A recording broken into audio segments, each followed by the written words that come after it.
Hey, good evening, ladies and gentlemen. I do uh apologize for that last space. I don't know if I'm being targeted for this title or not, but I do have my First Amendment rights, so I don't really care. But just what happened was I it came up and then it locked my screen. I've never seen what happened before. I brought this space up. I saw a lot of y'all try to join, and then it locked my screen, and I had to start my whole reboot my. It locked my screen in X, so I had to reboot my iPhone. But today, um, we're just gonna look at some surface level um, information on is Kamala's Hive, are they crashing out? This idea kind of started today when I was in lecture, and one of my students one of my students said he said, Dr. A, why folks praying on Instagram? And I said, what do you mean praying on Instagram? And he showed me his phone, and people were holding prayer because Kamala lost, like literally. And I actually have a text that says, hold on, it says, tonight come together with loved ones um, to grieve. They're talking about the election. Like, what's going on, y'all? What's going on? I'm not the type of brother to laugh at nobody, but that's ridiculous. I'm not praying for any politician. You know what I'm saying? I'm not. Come on now. That's a little crazy, ain't it? But the real deep shit I got from y'all for y'all comes from hold on, let me see what newspaper this is. I'm gonna post it in the jumbotron. Oh yeah, and we gonna talk about this right quick. Hold on one second. This is one you need to see. You like my grandmama said, I can show you better than I can tell you. That's what grandmama used to say for she whooped me. Um, but look at this mess, y'all. Would you please, ladies and gentlemen? Ladies and gentlemen, if y'all could look at Exhibit A in the Jumbotron, look at that, man. This coming from the Hindustan Times, a paper, and it says, "Who did Jill Biden vote for on election day?" With that big old smile on her face. Look what she got on. Thoughts, anybody? Here's a little bit too red for my taste. That's all kinds of red and a big old smile on her face. Jill Biden voted for Trump. You're not fooling me. So, Why would you wear red on a day like this? Come on. Is she in the crypts now? What's going on? I mean, I'm seeing this. I just think it's a hint, hint, hint. yeah, that's what I know. There That ain't ain't no no mistake. hint. She's That's a above. straight up statement. Like, yeah, I mean, freaking yeah, I voted for him. I'm not trying to disrespect you, Ronnie. I'm just making a joke, but still, yeah, she's letting it be known. Team Trump. Yeah, look, that's what I'm saying. Look at that smile on her face. Well, we've, as our brother Tariq put it a month ago or so, uh, it does. It's looked like Biden has kind of been undermining the Kamala Harris campaign with the little comments he's been making. You What know what did I'm he saying? say? It would have. He said, well, the other day he was talking about smacking somebody on the ass. Um, he was talking about, I don't know the full quote, but he was on live TV talking about, I just want to smack him on his ass. Like, come on, you don't say that before an election. And the other comment was before then, but it just kind of appeared as if he was undermining her campaign. Furthermore, I don't recall him showing up to any of her rallies and showing his support. Do y'all? No. I don't think he was excited. He was. Oh, No, go I ahead. agree. I don't think he was excited. I think there's some tension, outright hate, possibly. But, it's played off because he's delusional and sick, so nobody can prove it. Right.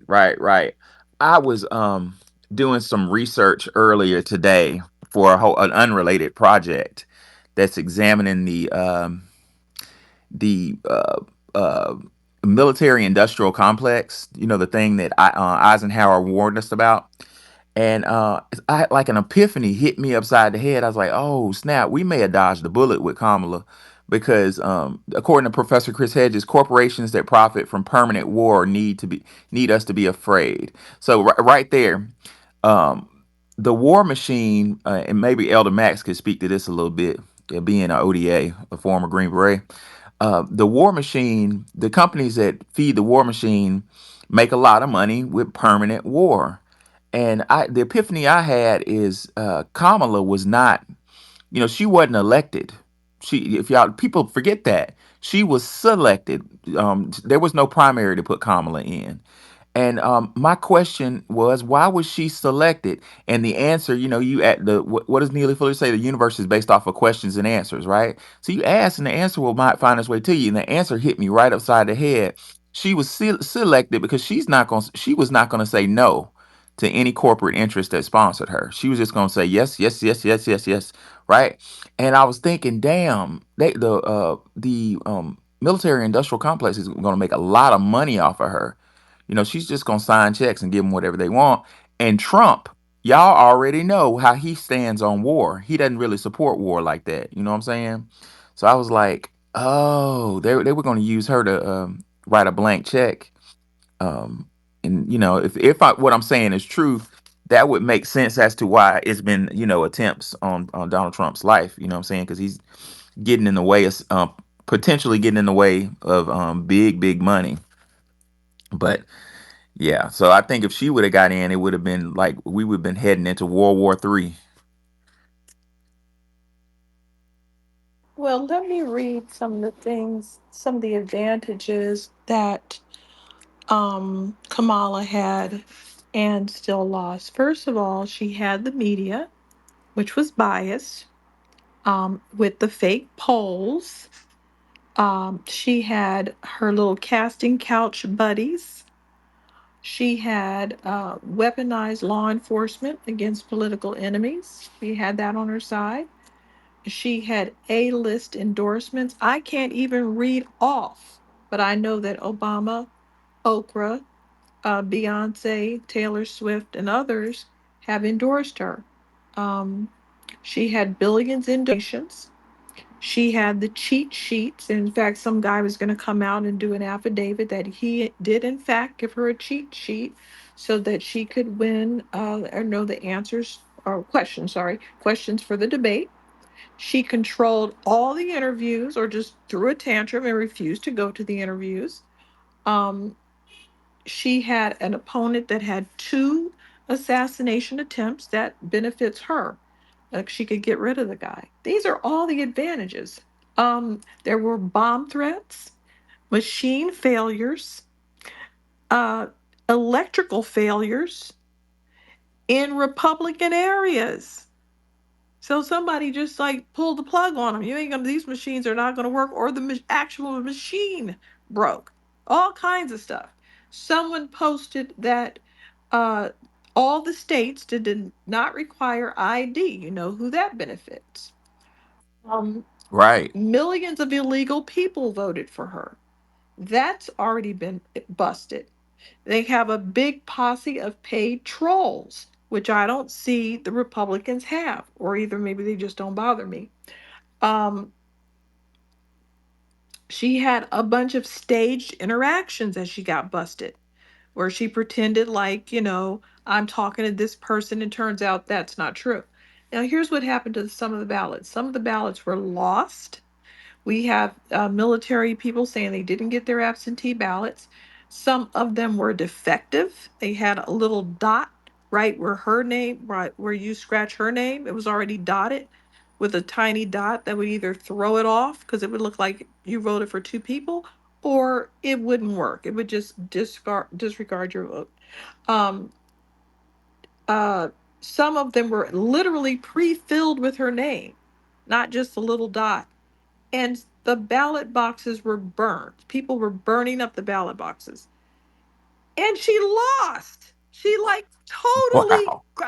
she completely got trashed. I have The whole map was everything. red. All the states are red, except for the places where illegals can vote. That's what the map, it literally, she lost the House, the Senate, There is a mandate now. Trump can come in here and put his foot up her ass, and she has to say, "Thank you, more shoe, please." She has been trounced. Trounced. I feel like I'm watching sports. Yeah, got like Well, that's dunked what they on. get. That's what they get. Special K, what's on your mind? I'm trying to bring someone up, and it says ADOS or something like that. I just can't see them anymore. Oh, I just brought him up. It says Special K ADOS. Talk to a Special K. What's on your mind? If something may be wrong with this thing. While we wait on Special K, go ahead, Seven Ward. Hey, how y'all doing, y'all? Yeah. Man, I took a victory lap at work today. I got two complaints on me. But you had to Two do people. it. You had to do it. Be careful, Yeah, yeah, because they acting weird, and they're gonna be acting weird for a few weeks. Be careful. yeah. Well, Thank you you're for the lucky. advice. You're Excuse. lucky because at least you have somebody to show off in front of. I don't have anybody. Oh yeah. I mean, cause people were overhearing the conversations in my office, and because I keep open door office because everyone comes by me. People they always they always want to learn some, get some games. So everyone was hearing my conversations, and I'm calling. Yes, I don't mean to offend anybody, but I offended them. I called Kamala a cunt. I called a hoe, and people were getting mad and playing. Yeah, I'm like, yeah, whatever. So they go to my department head, and my department head is non-FBA, but he's a writer. He's pro-black, so he shut that down. People say I'm going to the dean. All right, go to that motherfucker. I mean, I couldn't believe these people, man. Man, if I don't know where this is going to go, but I'm enjoying it. I yield the mic. Man, I had students, man, that I had a bunch of K Hive student supporters, and do you know they took the day off? They didn't come. I'd fire them. It was it was just that deep. Like, I was in another space the other day, and somebody was bringing up MK Ultra and mind control. We might have to have a space on that because I don't know any other explanation for how crazy people have got over this election other than MK Ultra. What you think about that, Elder TDS. Max? Hey, You good remember evening to everybody. real quick? Oh, I'm sorry. Go ahead, Nick. Go I'm ahead. sorry, brother. That's all right, sweetheart. Go ahead. You were talking about music tones and things like that. So could some of the music that Right. they have performing at their rallies be controlling the way people are choosing to vote? Man, I would not doubt it. Like, there's a certain tone. There's been research done, as Chris Hedges points out in Death of the not in America the Farewell Tour. He said that they hired PhDs and did research to find out what tone is most pleasing to the collective human ear, and it's middle C. And it's so wild. People know this shit because that middle C is the same tone. If anybody has ever had an Apple laptop, when you turn it on, it goes or does something for a second. Apple has that sound. So yeah, I think it's a lot of conditioning, and I've been saying for years that Sexy Red. We had a whole space on how Sexy Red. Some of her stuff is in middle C and it has jingles. I don't doubt it, Nikki. I think we're looking at a mind control apparatus that is beyond my comprehension. But Elder Max was in ODA. That's what they did is psychological warfare. What are your thoughts on that? Yeah, I don't know. To me, the most soothing thing is the middle finger, right? But I mean, you got a lot of weird motherfuckers on the left, big time. I mean, when you got a big man jumping up on stage wearing a dress like TS, booty clapping for the Democratic Party, that should tell you everything you fucking know, right? When a man thinks he can be pregnant, that should tell you everything you should know. When they applaud a man jumping in the ring in the women's sport of boxing and knocking out a woman, when others would get arrested for spouse abuse or assault on a woman and they go free, that should tell you all you need to know, right? Um, touch bases on what you were saying about Kamala. We've seen firsthand that Ukraine has been a big money laundering scheme, right? Beings have went into Ukraine. Facts. I know the brother. He was a special ops guy. He was advising the president of Ukraine on what weapon platforms to ask Congress for. Um, there's no way in the hell, and I'll say that again, no way in the hell all that money should have been given to them. We didn't give that much money to Russia when Russia became an ally to us in World War II.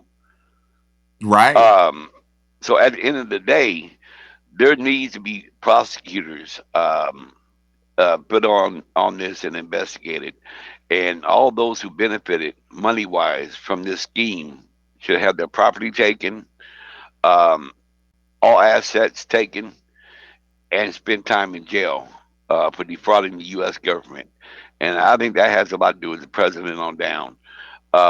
We need prosecutors to get out here on the trail and take this bullshit out of Washington and a lot of the states.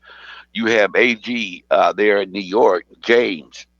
Her salary is like 100 something thousand a year. How in the fuck is she worth 11 something million? Ask yourself that. Hello. Hey, who is she? She went after primarily Republicans. Not saying that some of them didn't do wrong, but like in Trump case, if you was going to try to get him for the shit that he pulled, then you should have had every damn politician on the same charges because they all would have been guilty. So, and I think a lot of our political prisoners need to be freed. Trump has seen what it's like to have the justice system weaponized, and it's been weaponized against us for hundreds of years. Our political prisoners need to Right. come home. They give these white boys licenses to sell weed. Our people get jailed for the shit and get prison terms. They need to be freed. So Right. it's like I've been in white spaces. I said, yeah, you want J6 people to be freed, right? Pardoned. Well, damn it, we want our people pardoned also. And I think that needs to be happening. But there definitely needs to be a cleaning house taking place. And as far as the immigration goes, there needs to be a mass deportation. And I think they need to put the army generals in charge of it. They did under Eisenhower, Operation Wetback. That happened under Eisenhower. It should happen again. A lot of these people on the left say, "Oh, it never happened. They are not U.S. citizens. They don't have due rights. Right. They broke the law getting here. Their asses need to be deported by plane, train, automobile. I gives two fucks. They need to get out of our damn neighborhoods, and those resources need to be freed up for our people." And I'll land with that. Oh yeah. Oh yeah. And you really hit on something. You said the word pardon. So my students today wanted. I teach a couple sections of constitution of con law, and one of my students was like, "Doctor A, when he gets in office and gets sworn in, can he pardon himself?" So we looked at the Constitution, and those of you want to see it, it's Article 2, Section 2. So 2:2. And it says, I'm paraphrasing it, but it says he has the power of pardon. It don't say that he can't pardon himself, but Elder Max brings up a good point. Um, he knows what it feels like to be targeted and unjustly prosecuted and embarrassed by a system that's after him for political vendetta. So it's logical to assume that since he knows that, he's going to have more compassion upon foundational Black Americans. Basically, he got a taste of being black. Right, but Tractor, DOJ go ahead. has already moved to have Smith go ahead and dismiss all charges against Trump in the courts uh, to Wow. keep along with their thing there at DOJ that a sitting president cannot be charged, and they will not go after him. So they're going to honor that, which is good. I look for Biden to go ahead and pardon his son before he steps down. He was going to rely on Kamala to do it since she didn't win. He's not going to leave it in Trump's hands. So there's going to be pardons given out before he leaves to other Democrats. Uh, to I think where is he from? That one Democrat that was in New Jersey, they got prison term for corruption, right? I think there's going to be a lot Yeah. of pardons given out even to his son before he leaves office. Man, I think when Trump gets sworn in, he needs to go ahead and look into criminal actions of other politicians. They open the door on a big no-no, ladies and gentlemen. You're never supposed to use the political apparatus to go after an opponent. That's a no-no, and they did it. And then they turn around and lost the fucking election. So, knowing Trump's personality, I think it may be time for him to get a little get back. What y'all think about that? Yeah, it needs to Tractor, be a go ahead. cleaning out. They weaponized DOJ and other three-letter agencies to go after the political foes, right? And like I said, I don't cry about it because something it's happened to black people for hundreds of fucking years, and you said nothing. We kept on telling your Yes. ass.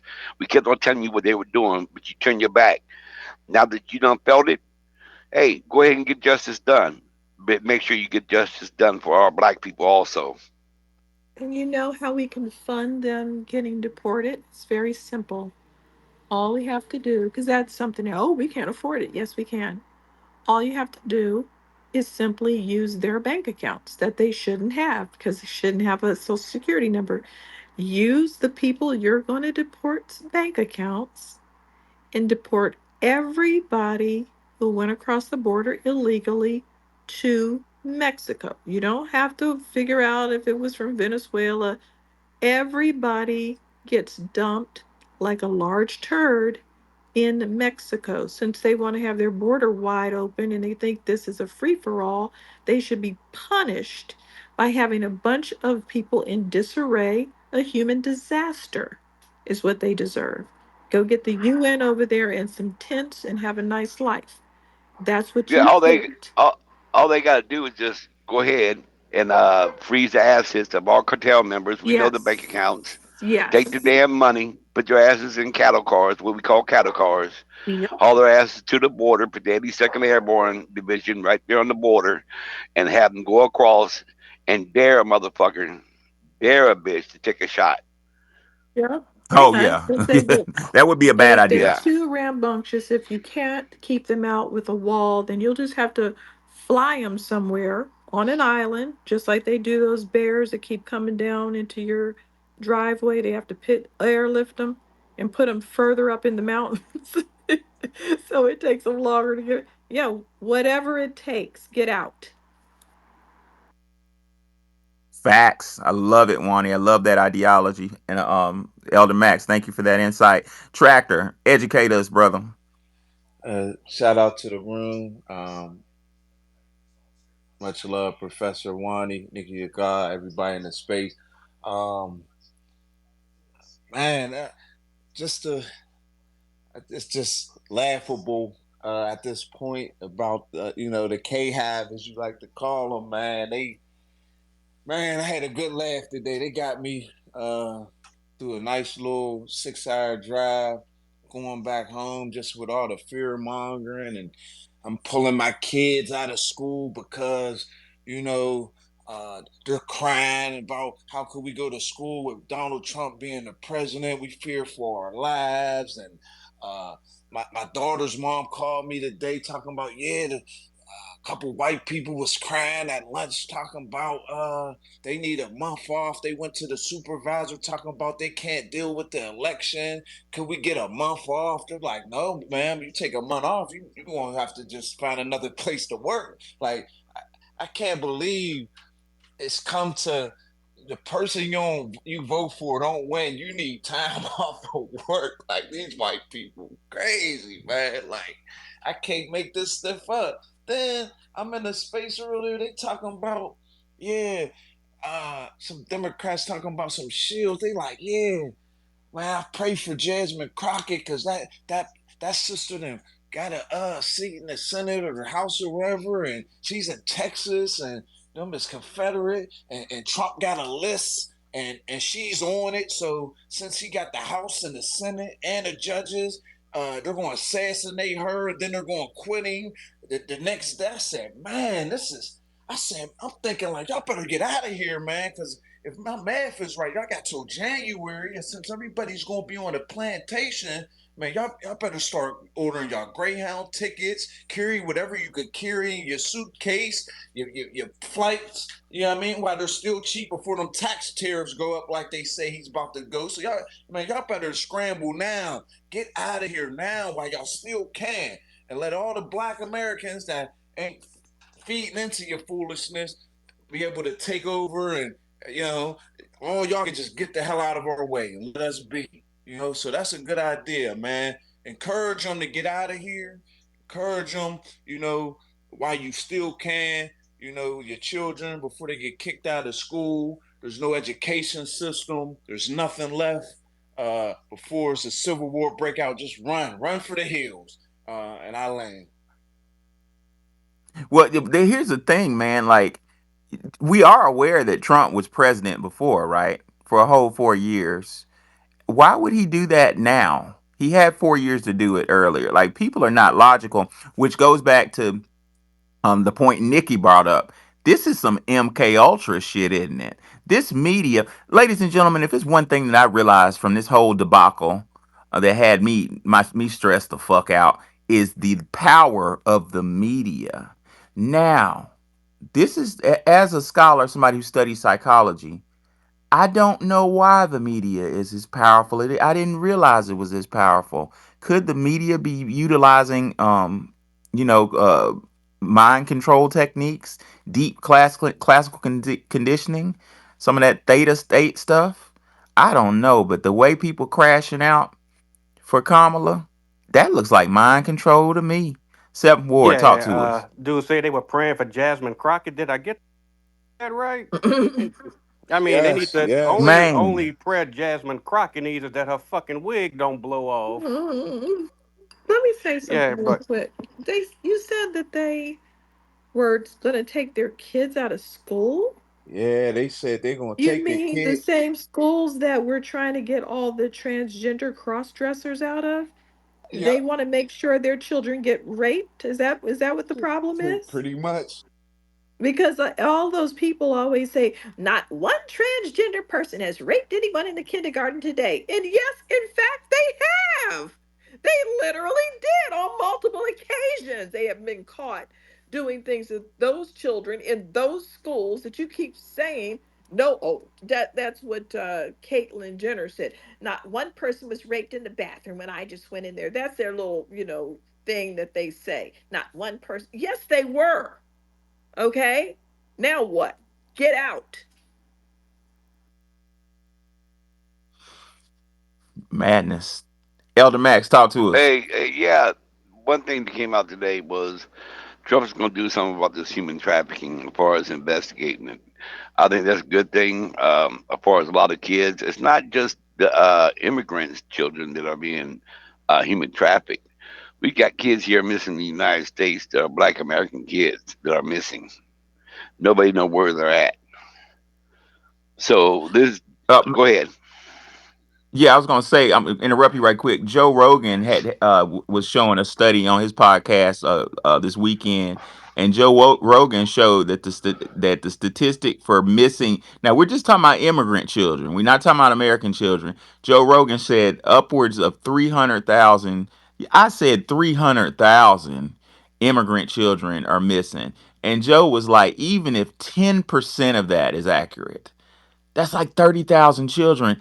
That shit is not okay. Where are they going? But go ahead, Elder. Yeah, and another thing, there needs to be something done about black ops. We have a number of prisons that is unknown. That you can look it up yourself. They're called black sites, ran by the CIA. And I know about these uh, because we actually delivered prisoners to those political prisoners from other countries. They are operated in other countries, so they don't fall under the Geneva Convention or our laws for a reason, where they can be tortured and questioned. That needs to have a stop put to it. I understand there's reasoning behind it, but it don't put the U.S. in a good light. You know what I'm saying? And who's to say if some of our people didn't go and get lost in that mix-up as a political prisoner? You never know. Oh yeah. Would you consider Guantanamo a black site? If you can No, respond. that's known about. Look at Okay. black ops sites for prisons, and you will find out that the CIA operates a lot of them overseas, and some of them on ships. Wow. Because you got maritime jurisdiction. Oh wow, Right? that's interesting. Have you ever heard of Diego Garcia? No, no, no. It's a base called Diego Garcia that I hear all kind of crazy stuff about. Um, I don't know this dude Coon Watch, but I'm gonna entertain it briefly. Let's see where this goes. Ice Entertainment, talk to us. I mean, I'm sorry, Coon Watch, talk to us. What's on your mind?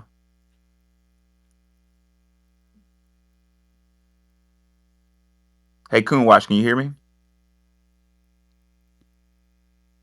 Coon Watch, you got 4 seconds to respond. That's three, two, one. Oh, okay. His name's Ice Center. Okay, I get it. I get it. Yeah, he's not talking. I went ahead and removed him from speakers. But yeah, I was reading an article that said that the what do you call it? FEMA has the authority to um I forgot the executive order, but it's real deep. FEMA had the authority to. I may be getting it wrong. I don't want to misspeak anything, but it kind of connected FEMA to the black sites. Should there be like a massive like cataclysm or something like that? Yeah, we do need to look into that. There's no oversight into that organization, Elder Max. There's a guy named, what's the guy's name? He's a CIA agent. I talk about him all the time. It seems like the older I get, I can't remember stuff. Um his name's Andrew Bustamante. It's spelled Bustamante, but Andrew was a CIA agent, and he has a podcast, ladies and gentlemen. If y'all ever get bored and you want to know some wild shit, type in Andrew Bustamante on YouTube. And Andrew talks about the stuff he did with CIA.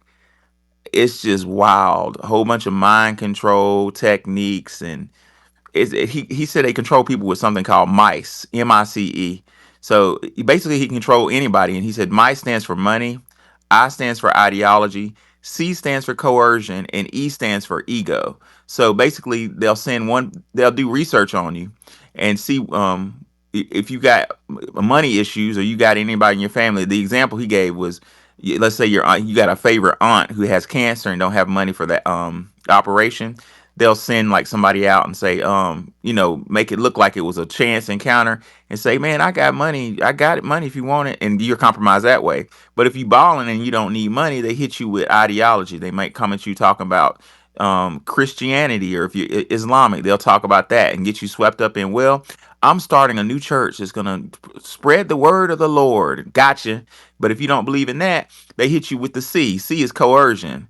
They might kidnap your dog or kidnap your daughter, you know what I'm saying? The whole gun to the head thing. If you don't do what I say, I'm gonna kill her, that type of thing. And the last one is ego.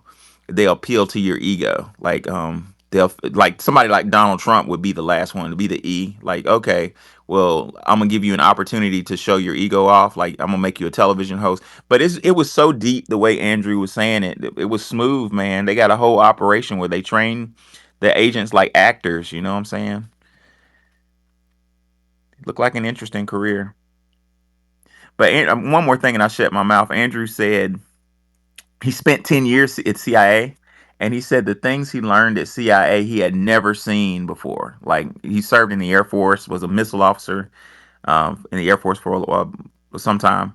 And he said he'd never seen the tactics they were using to just straight control people.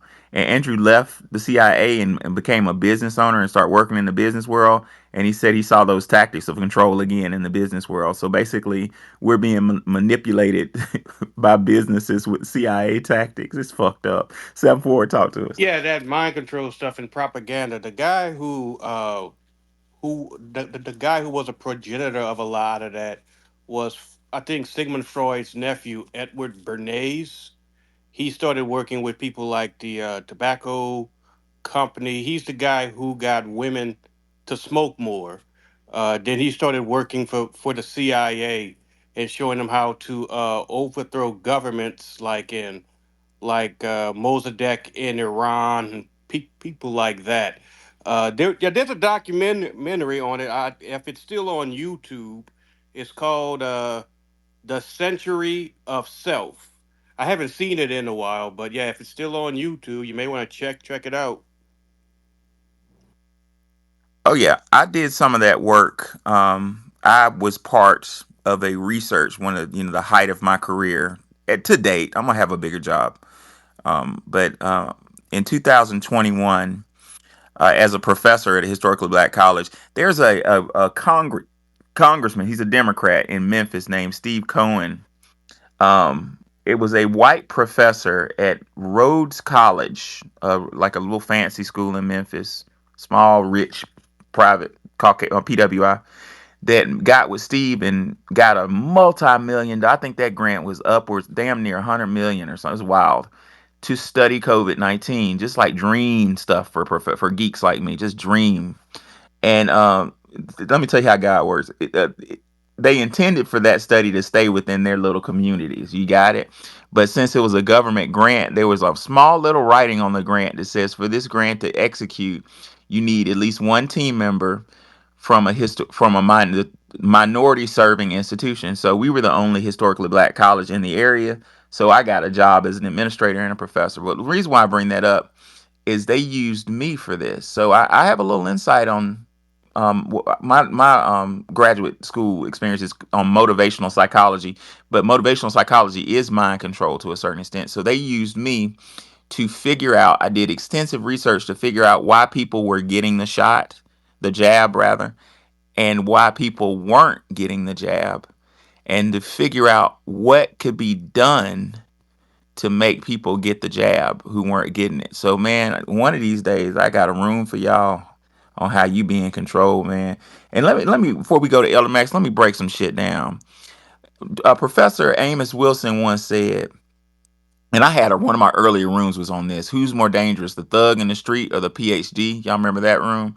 Well, Amos was right about that shit. PhDs are dangerous as fuck because we sat in these rooms making plans, and it worked like a fucking what do you call it? Like a gravy train. So they had me in the like I did the initial work. I found out what words we can use, what pictures we can use, what incentives, money, whether they want money, whether they want a pat on the head. I figured out that initial stuff to figure out why people were taking the shot or the jab and why people weren't, right? And then they were like, all right, Alon, we'll take it from there.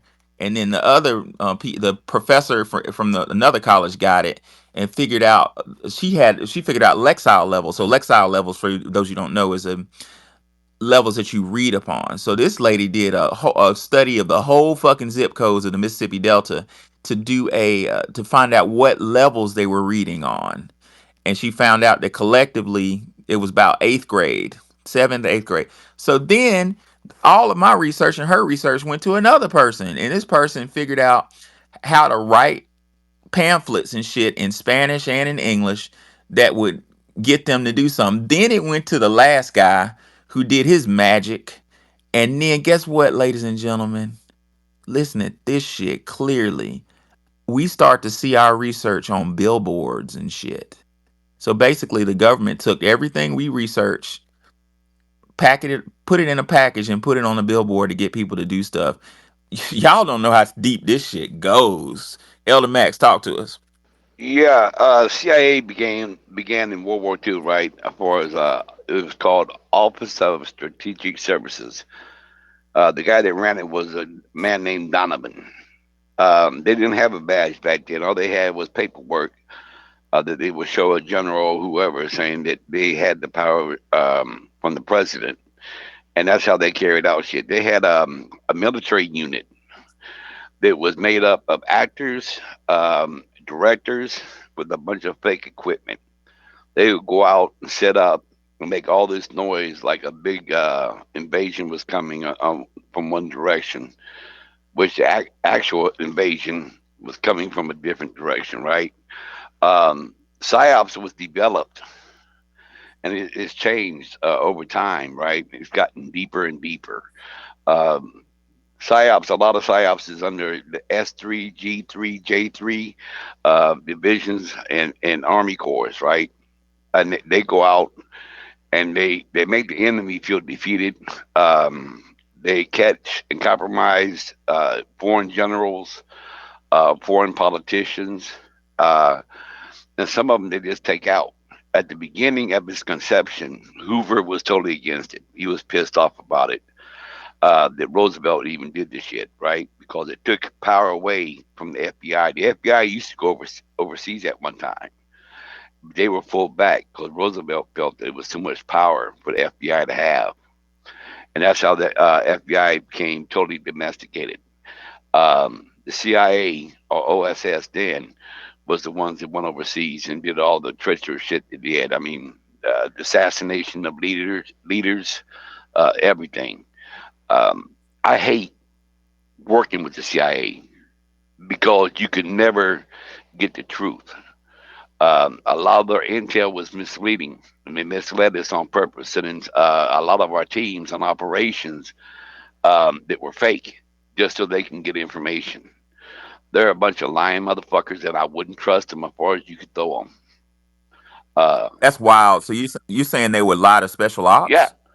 they, they, That's they use a crazy. lot of our special op teams, and they go along with the team, right? And you know who they are. They identify them, and they put that man in your team, and you'll go in and jump into a location or something like that, and it's all made up. But you wouldn't know until you had boots on the ground. Then you find out what the actual mission was to gather intel on a person or to kidnap a person. And they put a lot of our damn forces in jeopardy when they did that shit. So yeah, they're a bunch of. I mean, man, look, I would not trust them. I hated them even being on our teams at times because you didn't know if you were coming back or not. That's crazy. Yeah, so no, I don't like them at all. Fuck them. Yeah, Andrew Bustamante didn't like it either. He left. He left. He said similar sentiment. The interesting shit Andrew Bustamante said without really saying it is he said when he left the Air Force, he didn't like regimented life. The military wasn't for him, and he said he wanted to do something to help people. So he was either going to join the what do you call it, the Peace Corps or the CIA. And so he wanted to help people. He's going to join the Peace Corps, but the CIA, how they recruit on military bases and stuff. They gave him an opportunity to join CIA, and he was like, "Yeah, I'm gonna join CIA. That looks cool, but first, I'm gonna join the Peace Corps." And it was in CIA policy that you couldn't join basically an organization that helped people before you join the CIA. I was like, "What the fuck?" Yeah, because it has to deal with your cover. You know what I'm saying? Oh, oh, got you, John Horse. We're gonna bring up John Horse, then we're going back to your seventh board. Go ahead, John Horse.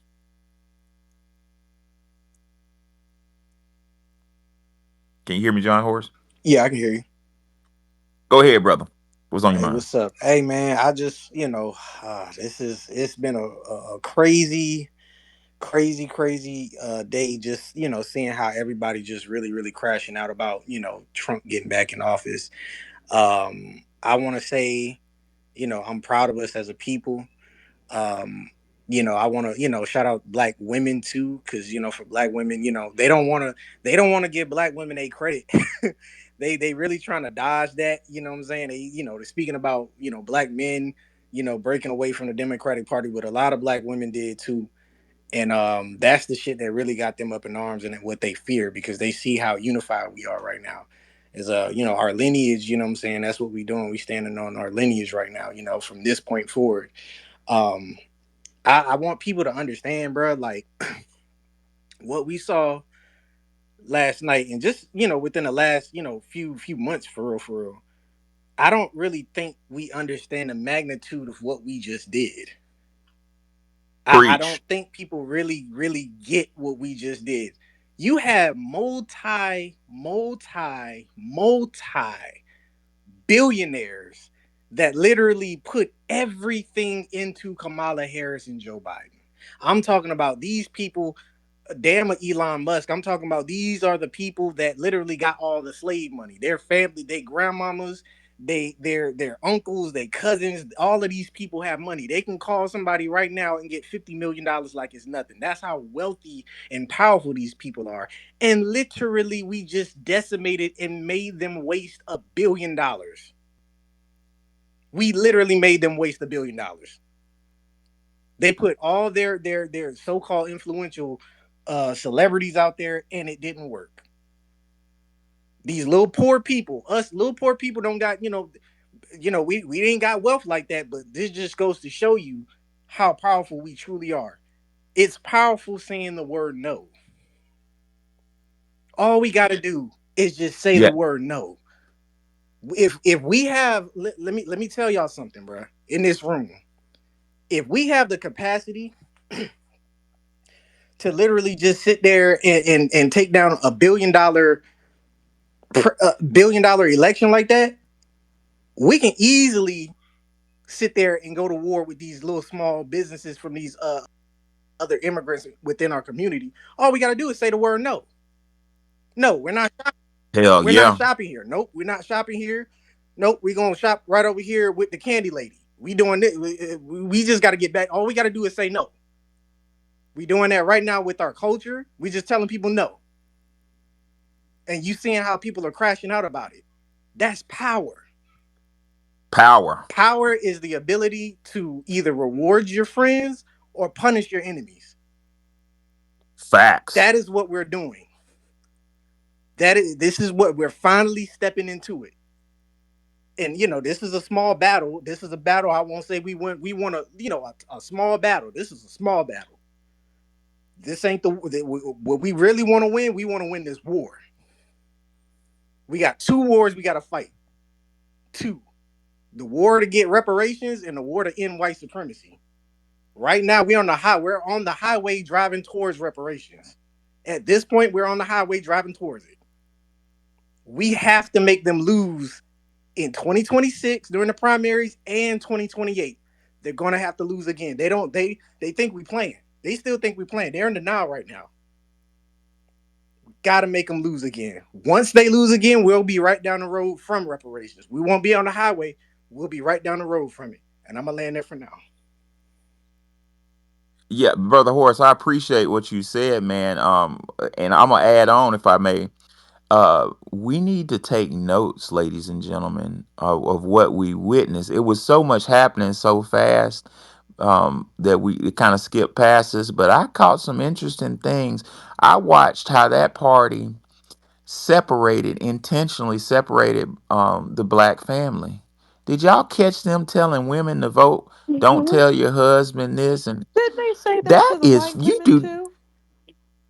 They Yeah, did. yeah, They they did. don't like W- anybody's families. They are really and they have these white women running around saying these comments about they rather be in a cave with a bear than a man because men are all rapists. And then they did a on the street interview where they said, "Do you need men?" And all the white women said no, and the men said yes. The men were interviewed separately, and they're like, of course. They were all nice. I felt so sorry for them because the women, no, we don't need them. Oh, it was very nasty outpouring. It was just unbelievable. They've really done some dirt with this feminism. Yeah, the family unit. And remember, feminism ism came out of Nazi Germany with intent to destroy humankind. It's a weapon. But the family is a basic unit for any nation. It's the basic building block. So these people are anti-family. So what are they? What are they really about? Are they about our destruction? What the fuck is this about, really? Seven forward Yes, sir. educators. I want to just follow up a little bit on what Elder Max was saying because I used to get ops intel briefs, and this I can't go into it, what but he's right. Like some of these operations were clusterfucks, and what got reported in the media and what really happened, like we were getting briefed on this. I'm like, God damn. I and then they make documentaries and movies talking about like how this was surgical precision. And I'm watching this shit. I'm like, you lying motherfuckers. I mean, I'm like, God damn. I mean, these people, yeah, like, I mean, there's some movies out there, you may have seen them, starring very famous actors, but but we were getting the reports on what really went down. And yeah, so, I mean, yeah, these people are liars. I yield the mic on that. Yeah, and I gotta come forward and confess. I was that dude for about a year. It wasn't my choice, but I got voluntold. I became public relations officer for about a year. So I think I know a little bit about that. Elder Max, talk to us. Yeah, and I want to point out the old boy was saying about the two phases of attack, right? We have a third one too. Um, the house Negro. The spirit of the house Negro is alive. We have to silence these fools. These Hagleys and all these others, Lukes and every damn thing else. We have to silence these fools or just ignore them and keep on moving, right? And I will say this as far as the black woman goes. Listen, I'm not mad at my sisters. I don't think a black woman should be submissive to anybody. That's not how a black woman is made. I don't want her to lead me, and I don't want her to follow me. A black woman has always stood beside the man, and that's where they belong, beside the man. And I can accept that. At times, is a sister going to do more than a brother? Yeah, it happens. That's something that shouldn't be torn down. That's something that should be applauded for black excellence, right? Um, so we need to get off that kick. That's one of them damn white things they try to throw in our culture that's never been in our culture, and we shouldn't allow it to be in our culture. You know what I'm saying? Um, I take Bonnie for instance and Nikki, both wonderful black sisters, right? A lot of damn knowledge. Do they have more knowledge than me? Yeah, on a lot of things they do. You know, and they can advise me real good. But I can advise them also as far as what I know, and that is a give and take, and that's the way it should be done, right? So we should applaud our people, not tear them down because of it. Leave that shit over there in that white section and them house Negroes. Leave that shit with them. We're not gonna play that. I'll land with that. Well, I like the fact that he brought up House Negro. So let's go back to what John Horst was saying about learning lessons from. I mean, this whole election fiasco was a motherfucking masterclass, as far as I'm concerned. Let me tell you some other. And I'm an analytical mind. I've been a researcher for the last several years, but I noticed some other shit. Check this out. I noticed how much, and this gonna probably be a dud to y'all, but this was real clear to me how much our celebrities are fucking sellouts used as tools of our destruction. So we need to wipe these celebrities need to go. Fuck them. We need new ones, or we need to figure out something else. But this whole celebrity class, worshiping them, vicariously living through them, fuck that. That's dead and See, they got gone. smart. Even They got real smart after the 60s because they saw, and this is what Jason Black, he really broke this down. Most of the people who we see who are celebrities right now are not ultra uber super uber talented. They're not that. No, they're not that. What they are, Nope. they're Nope, they're not. easily controlled. They are vetted far before, you know what I'm saying, they get signed on and get the deals. Oh no, they got dirt on them, all types of stuff going on with them. Most of them are on drugs. They can easily manipulate them and everything like that. I.e. Diddy. This is the exact reason why they put him on. They need to see that you have some type of thing where they can finesse you or something where they see a weakness, something where they can use it against you. See, they can't have another Muhammad Ali. They can't have another Aretha Franklin. They can't have another Prince. They can't have another Michael Jackson. Those people who we saw back then were utilizing their talents to uplift the community, and not only uplift the community, they were actually doing what Nellie Fuller actually said, and they were actually waging a counter war against white supremacy, because white supremacy is in every element of human activity. Michael was in entertainment. Thus, he was trying to produce justice through entertainment, and he did. Prince the same way. Facts. I land there. that is Yeah, so that Yeah. that's what happens when you get in bed with Jews, right? You get that Jew money, you get in bed with a Jew, you can start acting like a damn Jew and forget who you are. I'm sorry, Juan, I didn't mean to Well, cut you off, sweetheart. no, that's okay. What he was saying was so true. They are so angry if you're not gay, if you're not on drugs. I went through this is why I'm not a musician because I'm in both of my parents are musicians, but whenever I would speak about business, all they wanted to do was use drugs or get me in some sort of a sexual situation. So if you're not a drug addict and you're not gay or have some deviant sex issues, they want to try to get you to have those problems. So they're going to try to get you on drugs. It's like they are relentless and they won't deal with you. You're literally just garbage if you won't relent. They're serious about this. So probably everyone that we see, even on lower levels, has had to either become a drug addict when they weren't, or become some sort of deviant when they weren't, or do something deviant that they don't want to do. Yeah, That's unfortunate. They've really invaded that whole entertainment sector. they have some type of dirt on these people who we see, and that includes the athletes too. They know they specifically choose. Yeah, he might be physically strong, and he can run fast and jump high and do all of that. But yeah, he's mentally we can control him. He's a lion with no teeth. He's not gonna do anything. We have him. He's not gonna rise up. That's why they trying to go right now across seas and recruit these other people from these other places to play sports and stuff. So because they see what's happening, we I was debating should I even tell y'all this because Sigmund Freud was such a fucking outrageous weird pervert that I'm even scared of putting his shit in my jumbotron because I don't want to be associated with them. But what Wani was saying and John Horst was saying is true. Elder Max as well. The studies was done by I think Sigmund Freud was Jewish, but Sigmund Freud, weird freaky ass, figured out locus of control. How do you control people? I put it in the jumbotron. Sigmund Freud called it psychosexual. So what he analyzed is, and this is the gross part, ladies and gentlemen. He found this out on his daughters. Yeah. That there are stages of fixation. From birth to 1.5 years is a oral stage. From 1.5 to 3 years is the anal stage. Just thinking about that with respect to his daughters, that's just oh my god.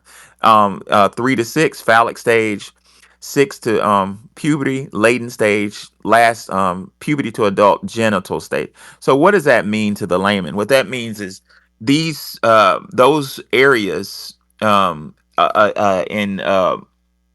excitement and arousal in those areas within a certain age range can create trauma. That trauma can then be used to control. So, in trying to put this in a professional manner, in my opinion, that's why Neely Fuller talks about this a little bit. He says sex is powerful, so sex is used as a locus of control.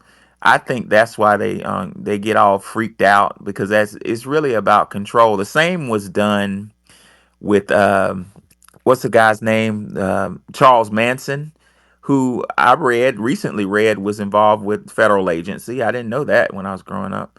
But Charles Manson used sex and drugs to control the women who did assassinations for him. Yeah, he controlled them with sex. Sex is powerful. Wait a minute, his own sex, or did he pay someone to have sex with him? I read that he had sexual. He used With his his own own sex body? to control them. I think so, and drugs. They must have been on some heavy But drugs if he was controlling her with their but he had help from a three-letter agency on how to control them. Um, that's some of that whole theta stage stuff, like keeping them in a dream state. This stuff is deep, ladies and gentlemen. Like we need to have, you know, what our community needs? We need more study groups because this stuff is deeper than I can explain. Like it's just. I was listening to Tariq Nasheed the other day. Maybe yesterday, I heard a rerun. I can't tell when it was, and he was talking about. Y'all remember he was talking about abortion. He's talking about the business model of abortion in the black community. I'm paraphrasing him, so I'm probably gonna fuck it up. But he was like, these politicians in our community promote promiscuous behavior to our females. Like, go Yes. pop that thing, go have sex. He said it so perfectly. Go have sex all day, and he says now they The um, abortions with prescribe birth control. the abortions. Abortion becomes birth control. That's the remedy because sex leads to pregnancy. And here goes the kicker. This is what makes it vicious. He says when they give you those abortions, they keep the fetus to do further study on your genetics on how to destroy you. That's what lawyers call a perfected system. We're operating in a fucking perfected system, and we don't realize how deep it is. We think it ain't, it's not really related when everything is related. It's a reason why your elementary school educators don't look like you, and they're females or outside of your race. You think I've that's an never heard of accident? that term, perfected system.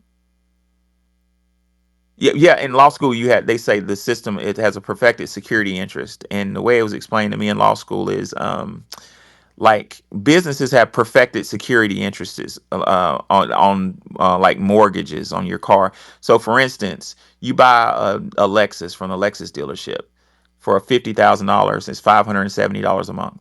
So the business has you set up in a perfected security interest. So if you lose your job and you can't make those payments, the business will they'll repossess your car, but you're still responsible for the balance.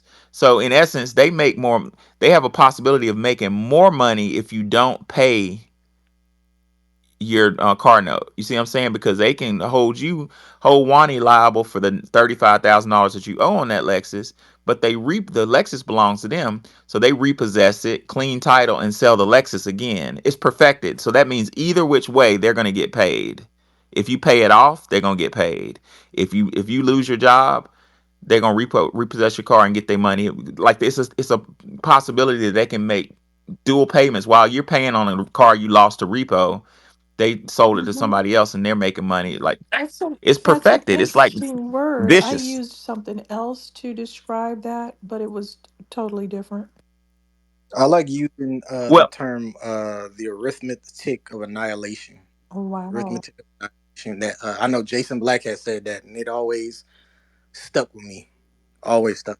you know, our dear brother Amos Wilson talked about perfection years ago, and what the way he put it was better than what I said. He said systems can be perfect. See, we think perfect is good. We associate it in a biblical sense of perfect, like the angels and God. But Amos Wilson said things can be perfectly evil, right? So you can be perfectly evil. Um, Seventh Ward, what's on your Yeah, mind? you were talking about those perfected systems.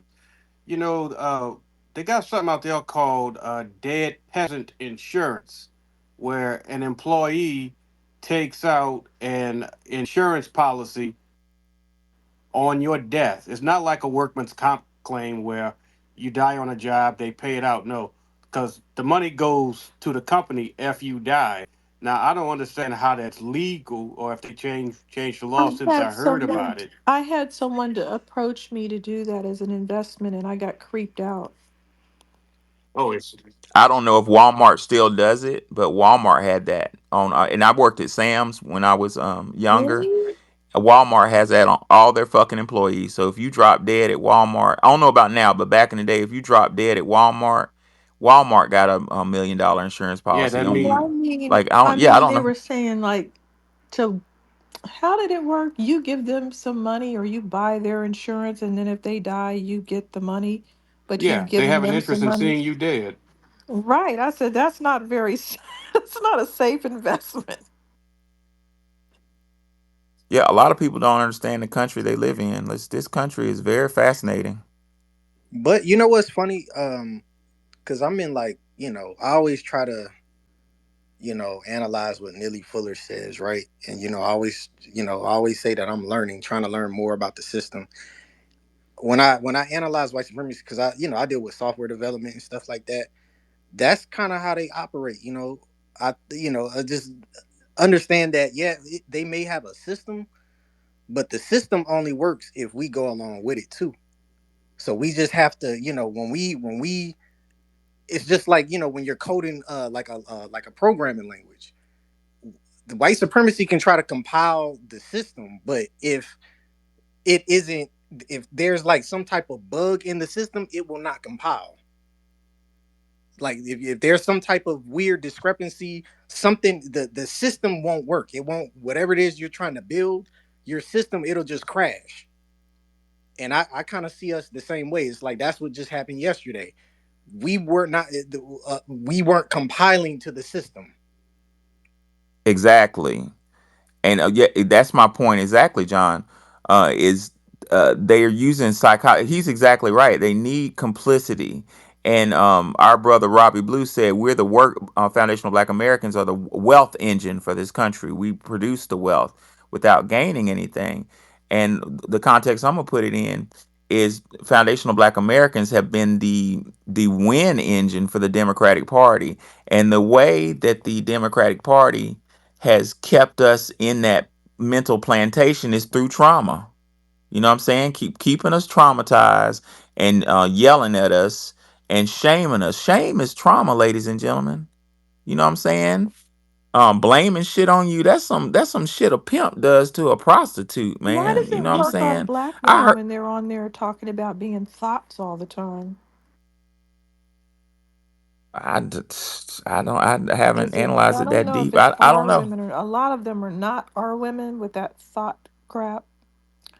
Why do people keep trying to get me to say thought and thought? Because I obviously have too many lips, teeth, and mouths to say it. I don't, that whole It word it, doesn't it compute, hurts. because that whole over there, that it doesn't compute to me. But yeah, you're right. It's trauma. So like telling you, it's your fault. You need to do this. It's your fault. That's like a guilt. That's a guilt mechanism, which is based in trauma, because we've been made to feel guilty. You know what I'm saying? The whole slave mentality, like our whole existence exists for other people, for their pleasure. You need to do this. You need to vote for it. It's your fault. If you don't do this, then the world's gonna, if you don't vote, the Trump's gonna get in and the whole world is gonna collapse. Well, that's none of my fucking They problem. still have that syndrome. That's funny. It's not Yeah, that serious. I I exactly. actually, you know what? I think what we're seeing is like the car of white supremacy having misfires right now. It's like they spark plugs fucked up and they cranking that bitch up, or they trying to drive and that motherfucker having misfires. Like, oh shit, like this was not supposed to happen. Like, why is this happening? Like, my car's sputtering, nigga. Like, we supposed to be in the driver's seat in control. Like, our shit not working. You know what I'm saying? They trying to crank the car up and the car's not starting. That's what I mean by system. The systems. It's a machine. It's a machine, and there's parts to the machine that they need to have operating. If it don't operate, it's not. It's just simply not going to work, or it's just going to implode on itself. Our brother Tariq Nasheed about a year ago had a dynamic space where he was talking about the system of white supremacy. He said exactly what you said, John Horst. He said it's a system, and he said it's a very, very, very delicate system. That's what people don't realize. It's delicate. About 6 years ago, my dumb ass went out and bought a BMW M2, like a race car. That I ended up being fucking. It was the worst car ever, because it made it. Everybody hated me because I was a black dude with the BMW. They hated me. Everybody just hated me. And number two, I was scared to death of that fucking car. The M on BMW means they're gonna let you fucking kill yourself. That shit, I was scared to death of that fucking car. But when Tariq said that, I thought about that BMW. BMW is an excellent metaphor. A BMW race car is an excellent metaphor for the system that John Horst is talking about, because it's very sophisticated, it's high performing, but if one little thing goes wrong on that BMW, do y'all know nothing else works? If my tires, I had to keep a pump in my car, because if my tires went below 90, if one tire went below 90% proficiency, the whole car would be shutting down. That's the system. That's the system of white supremacy. It needs everything to be working just optimal, perfectly, or everything's gonna fuck up. Which is why they're so hard on us, ladies and gentlemen. That's why they don't give us any room. Because if we get out of line, like John Horse was bringing up the 9 areas, the Neely Fuller's, what do you call them, 9 areas of operation or Human whatever. If we get a human activity, that's right. If we get out of if we get out of parameter in one of those areas, entertainment, everything else is gonna fucking wait a minute, Mike. Because you think about it, when Michael got into his own and started coming out when I was a little boy. Y'all remember in the '90s when Michael just said "fuck this," and like you remember when they called him Wacko Jacko, and he had his nigga wake up call, and then he started doing videos like where he was in Egypt, and they don't really care about us. Y'all remember shit start breaking down, motherfuckers start waking up and shit. Like, wait a minute, Michael talking about they don't care about us. Oh, child, surely is he Didn't right? he have a version of the video that he had? Didn't he have to change it to a different version because they didn't approve of the first version of that video? Yeah, because he said, "Screw me," and then he said, Little hype. Hackney. you know, Yeah. Little Hackney. Little Hackney. yep, yep. I say, "Better watch my words." 7-4, talk to us, Yeah, I just bro. want to pass some information along. I just found out the Harris campaign is $20 million in debt. She raised over Uh $1 billion oh, and she's 20 million in the hole. who stole? Yeah, Who took the that's money? yes, yeah. Someone on Twitter say it wasn't a campaign, it was a massive pyramid scheme. For real. A Ponzi scheme. I have never seen anyone Man, ascend to the heights that that woman did just based on, you know, she really took it yeah, too yeah. far. I mean, this woman almost became the president of the United States of America just because she rode on Willie Brown and Montel Williams.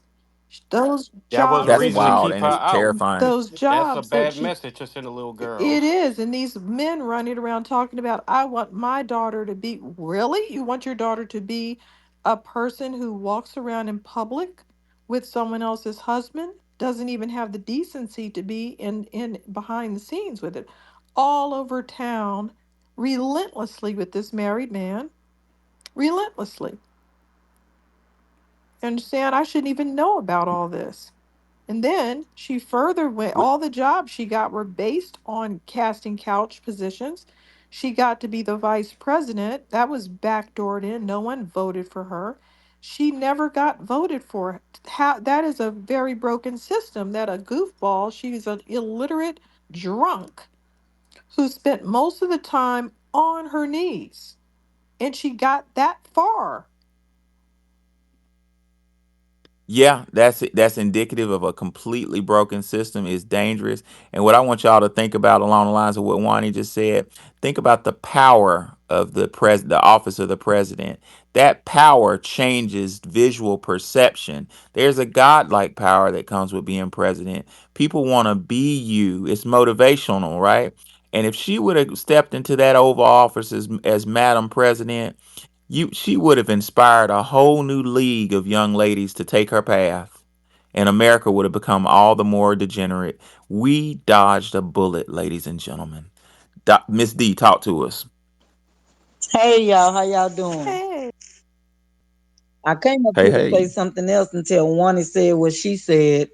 I had put on Facebook about the same thing that Wani just said. I said, "How can I said you black men?" I said, "Listen to me good." I said, "Black women is supporting this lady that slept with someone else's husband. But if they husbands sleep with somebody, they'll break up the whole goddamn black family and leave him and throw y'all out the house and everything.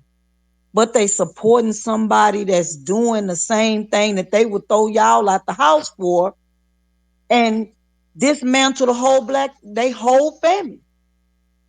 I said, make that make sense. Do you know them black? Did not one woman come on that post and say nothing to me? All mm-hmm. the black men were. All the black men was trying to drag me on Facebook. What? And these ain't no strangers because just like my Twitter page closed, my Facebook page closed, my Instagram closed. These are people that I know. No strangers. They tried to well, women, they got women around here sleeping for I say, and she slept her way to the top.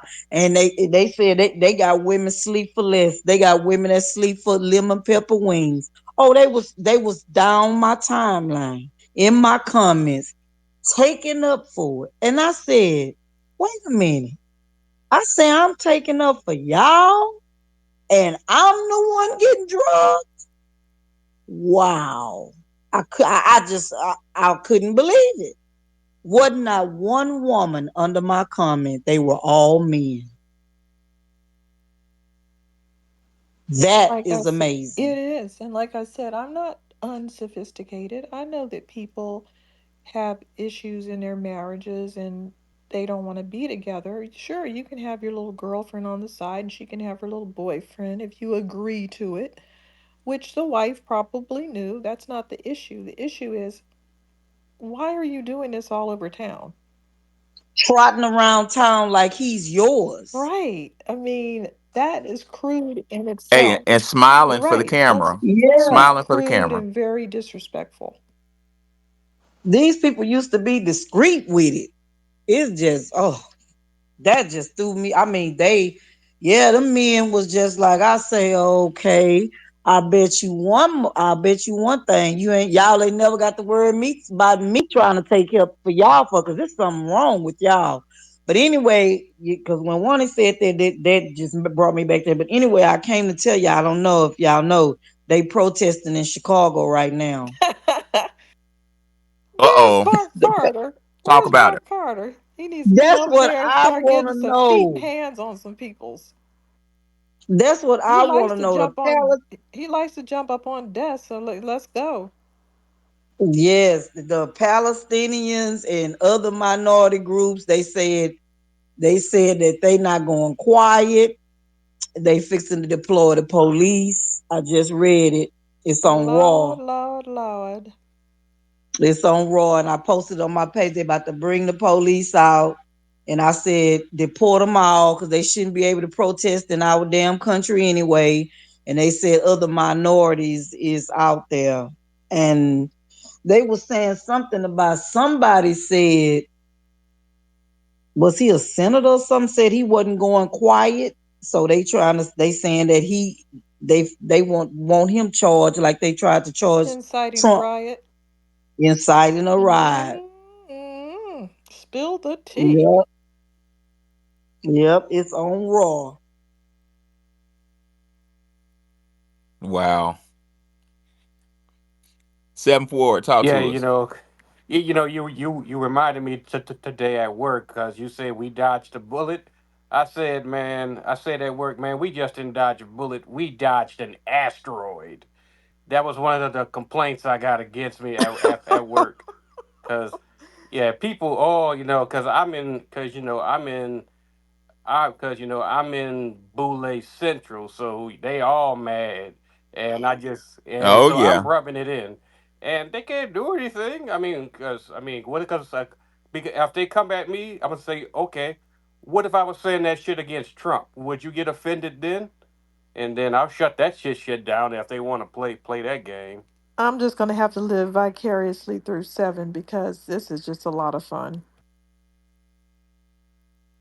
Are you at a historical black college? Yeah. Do I gotta sit? You don't have to name it. Okay. Don't name it.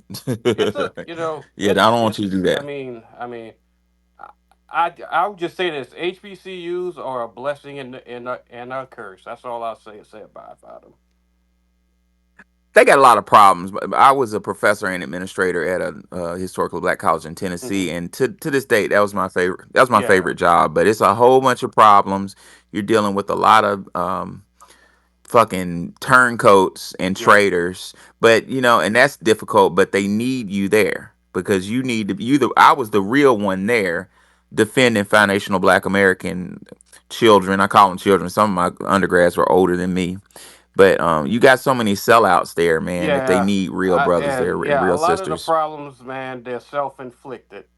I blame the white Yep, man for a lot of shit, but these problems that these HBCUs, it's self-inflicted, man. I mean, it's run like a goddamn plantation. It's still a plantation totally. mindset at that motherfucker. Yep. I wish I could disagree with you, bro. Totally. So, ladies and gentlemen, I don't know, those of you just coming in, the second part of our space says, did Jill Biden vote for Trump? If y'all look in the Jumbotron and flip to the first, oh shit, the first picture, I'm not over it. Flip to the first picture. Jill Biden on her, when she voted, look what she wore with a big All old smile on her face. with all that red on. I seen it last night. Lord. Oh shit, this a hot diggity mess, man. And don't forget that Station, and you don't had. forget Oh, don't forget he didn't come to the watch party. no, and I heard she got mad and stormed out of Howard. Like you're supposed to say some shit like, you know what? Thank y'all. It's been a good run. I enjoyed you. We'll do better next time. You supposed to, that's called having some class. You know what I'm saying?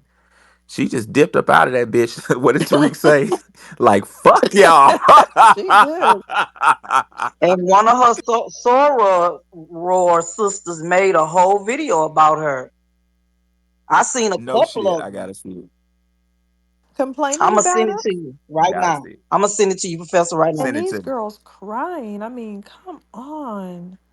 This is not a popularity. Crashing It's out. horrible. It's not a popularity contest. We shouldn't be in love with any of these people. We don't know them. We should not be human worshiping. Please stop human worshiping. It's awful. These are people that were But trying to that get to do things for the country. And if some of those things benefit us, then that's what I'm going to vote for. Voting for Democrats doesn't benefit anything. It puts men in women's swimming pools, men in women's bathrooms. It makes you have these jacked up communities that never get better. I know people that live in horrible, horrible places, and they just keep voting Democrat. I'm like, haven't you noticed that North Philadelphia is even 70 times worse than it was when we were little? It was sketchy when I was a child. It was a place you don't want to go, a place you want to move away from. It has never gotten better. And this person who I know who lives over there, and all her family has moved to South Carolina and North Carolina. She just keeps walking around in squalor talking about Democrats. It's like, what are you doing? What are you voting for? that's funny as hell. Like just in a straight delusion. My Really? daddy lived in Baltimore. Right. Baltimore was Yeah. like that. Like just like Democratic and just like getting worse every And year. True these station used to at be really over. great. I just wanted people to know, because I'm old enough to know, these used to be really great places. Baltimore, my great grandmother came from there. She was a hoochie mama, but anyway, she was still, classy and attractive woman, very stylish, and it was a nice place to be from. It has turned horrible. Philadelphia used to be fun during Christmas to go shopping. I used to go shopping with my grandmother's siblings. 'Cause they were a little bit younger than her. That used to be a nice area, but now almost all of Philadelphia is like North Philadelphia was when we avoided it. So you can only imagine how, I mean, they have literal 6 foot holes in the side of people's houses, and it's just like that. Yeah, last time I was in Baltimore, or how to say it, Baltimore, with before Dad left Baltimore. It's whole streets full of abandoned houses, and like you could get a house. The city of Baltimore was selling houses for $1 just to get people to put it in their Yes. names and shit. Just wildness. True station, educate us. I sent it to you, Hey, Professor. Thank you, love. yeah, I just wanted to say that I mean it's crazy how emotional people are. I mean, I'm not I mean, I'm a bit older, older millennial, and I do not remember people flipping out like this back in the days during, elections.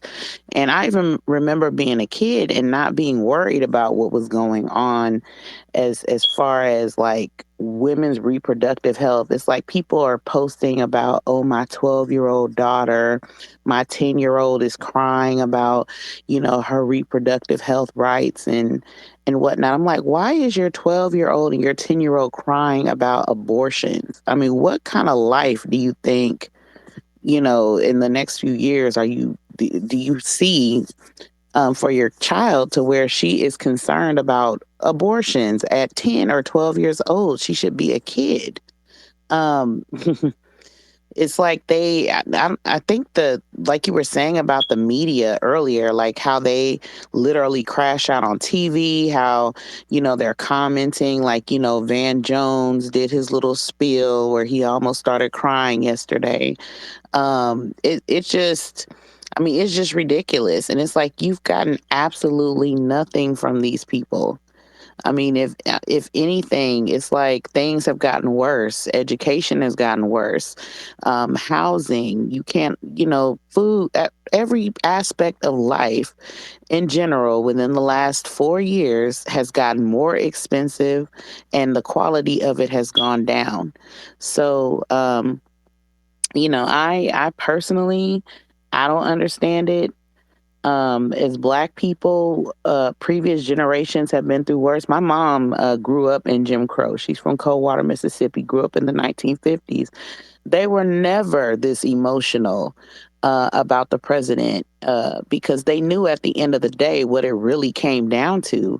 And it was really about them, and how they were going to move regardless of who was in the White House, who was in the Senate, and who was in the House of Representatives. So I just wanted to land there and just make those comments. I think Yeah, thank you. I'm an older millennial too. I'm one of the first millennials actually, and what you said is so true. I don't remember it being emotional and like based on a cult of personality either. The first time I remember seeing some type of personality in politics was Bill Clinton, and that was novel. It was like, what the hell? Why in the hell, Mom? Why is a president playing a saxophone? It was new, which is why I was kind of arguing, or maybe not arguing, begging the question, is this some MK Ultra shit? Have they warped our minds to think that these political candidates are our family or friends or some shit? These folk don't give a flying fuck about you know what us. really annoys me is that some of these younger women keep talking about, oh, you guys just didn't vote for her because you don't want a qualified woman to. You know, this woman is not qualified. She is a total basket case and a drunk. And they're just lying. She is not a qualified individual. Neither is Biden because he has a mental decline. He's qualified to be a no good president if he was younger and a rotten racist person. He's qualified for that. He's not qualified either. And the other thing is the pulling of the cards, pulling the woman card. We have a woman card because certain women in this world fought for women to have rights, bank accounts, being able to, you know, have money without inherit money, without having to marry certain men. All kinds of manipulative things were being done to women. They couldn't read, they couldn't do this and that. So women fought for that, but not all women. Not all women fought for those rights. So if we want to pull a woman card, Black American women are on the forefront of those movements for women's rights. For Kamala to pull a woman card, her raggedy ass women have never fought for women's rights. What women's rights did Indian women fight for? None. Sit down. What rights? She doesn't have the right to pull the black card. Number one, she's not black. And number two, uh, Preach. she wouldn't identify as black even if she was. partially black. She never, her people don't identify like that. They didn't fight under that banner. They don't have the right to pull a black card in the United States of America when you came here willingly. How are you going to complain and pull a card when you don't have to be here? You could be on an island somewhere fussing over who has the most bananas. What or are we carpet, talking about? Hmm? Right. or people flying carpet. Right. And when it comes down to it, it's like our doctors are qualified. All medical doctors who have offices, who have licenses are qualified. But what quality are you going to get? That's what people are mistaken about being qualified. Qualified just means you have the bare minimum of a person that should be able to do a job. That doesn't mean you're going to do it well. That doesn't mean that you're the best at it. That doesn't mean you're exceptional. It could mean that you're just all that was available. But just being qualified is the bare minimum. Well, well, Yeah, yeah. Go ahead. Westmore is Westmore is a potential president candidate for 2028. Who?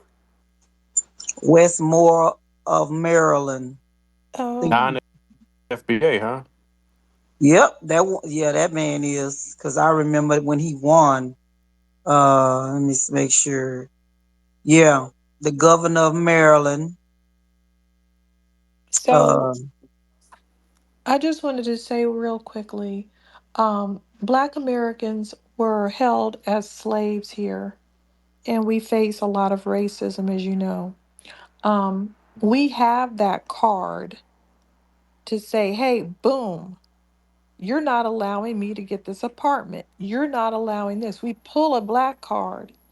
That's a card we earned, and we have the right to pull it when somebody is being a racist.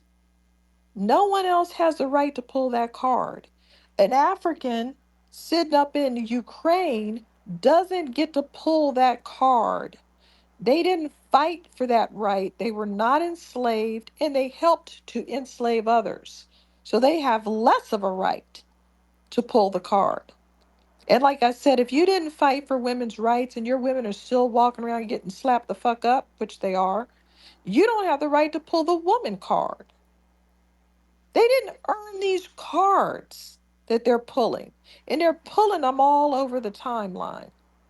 Babbling, yep. babbling about, oh, she's a qualified woman and them black men just didn't want it. That's not true. What about all the rest of the people? Okay? This woman was trashed, absolutely trounced. And it wasn't just us, it was everybody. Again, they kept trying to say Latinos, but their vote is split. They don't have any power. Okay? They're 50-50 most of the time. Does anyone have any numbers on how many of us came out to vote? Because I think there's a lot of, lack of interest. I wonder if anyone has any good numbers on who showed up. I know a lot of people are, the pastor told them to get their butts in there, or else they were going to go into the pits of fire, and they believe it. So, whatever. You mean you talking We don't about listen to pastors no you more. talking about you talking about uh black people stats? Yeah, I'd like to see some stats because every time I Well, see I stats, have the ones generally, in Texas. That's the only one I have. I have the one in Texas. okay, I Um, guess I want to see general stats because generally speaking, Hispanic people split their vote just because they're white minded. White people split their vote, but everybody really just didn't want to see a goofball doing what she continued to do. And her argument that she on day one, you're in office now. Oh, I'm gonna lower them groceries. Your eggs are gonna be 5 cents. Do it now. I'll sign those reparation papers. Do it now. What's the holdup? That's one of the number one reasons why people looked at her crazy. Like, why aren't you doing any of these things now? We don't trust you. And you're a liar. They're listening to us. They hear the fact that we don't want to call her proper name. I never knew her what her name was. I thought it was Kamala. Okay? And now somebody told me it was Kamswala. So now I like that better. Yeah, and here goes the thing. You can't tell foundational Black Americans how to say stuff. We have different accents. You know what I'm saying? Oh, we're going with that. We say shit differently. It's no disrespect. We just I say have a things speech differently. You impediment. know we do. Well, I'm giving y'all the heads up. The article that I'm reading, the black guy is what you see until you open up the article. Then you see, because it's in the inside the article, it say 5 candidates for 2028. But but when you looking at it, it's the black guy that's the tether. So they already starting their manipulation. Uh-huh. Yep. The reason that I complained about the and the woman cards being pulled was because if you pull it all day long, it's not effective. That's why it's losing effectiveness.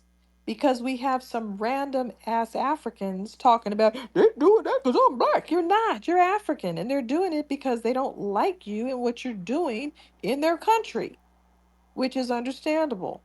You don't get to pull that card. And I'm not going to allow people to do it on my watch when I'm watching them. They're not pulling that woman in that black thing anymore because it's not true. This was an unqualified woman. I wish we had better candidates, but we don't. I don't know why, but we don't.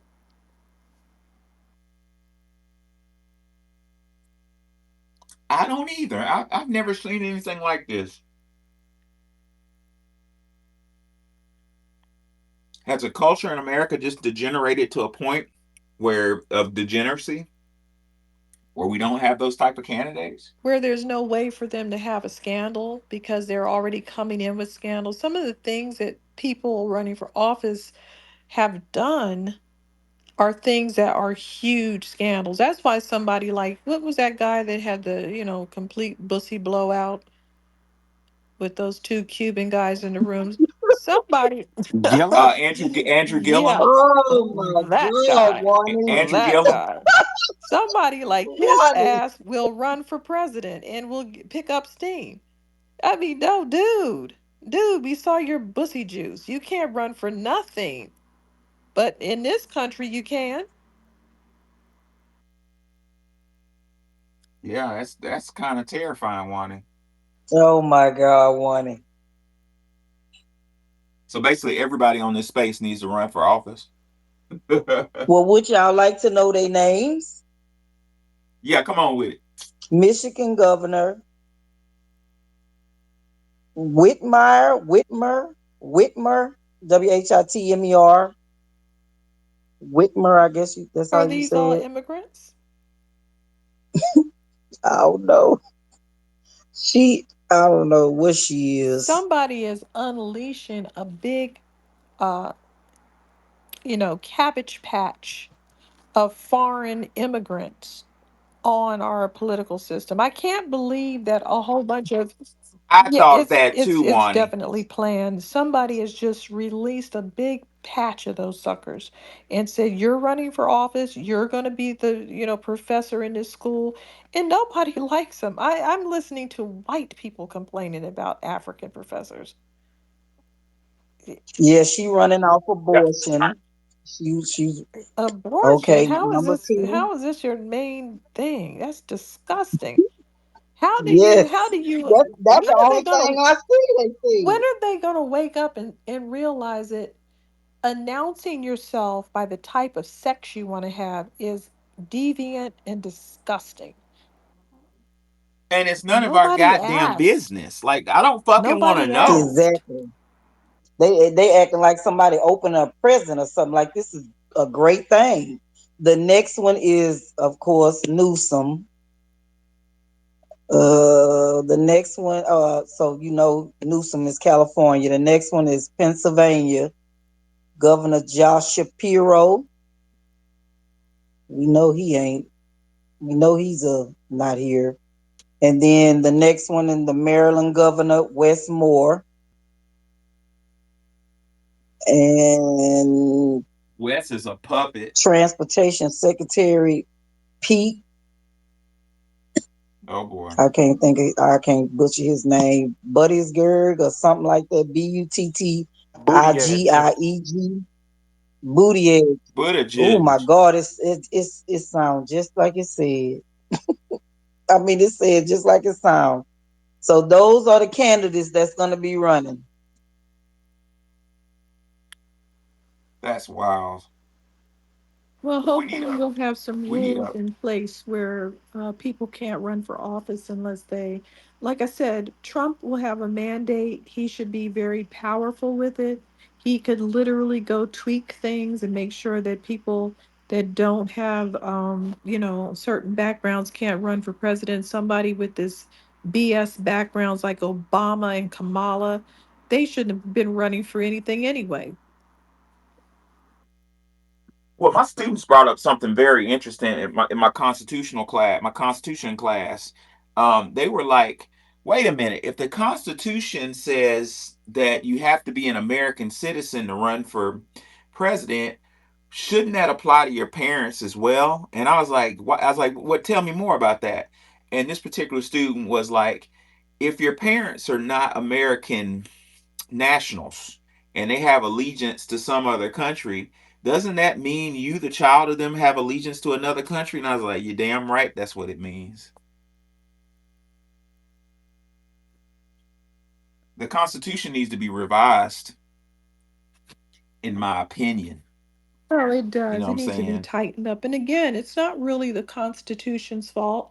And the immigration issue isn't really our fault because who could have imagined that we would get trashed and bombarded with all of this garbage like this? That's not even the way immigration works. I mean, there's some really beautiful places on the earth that have benefited from immigration. Just like a little drip, drip, drip, a little bit here, a little bit there, a nice blend. This is not a blend. This is not a stew.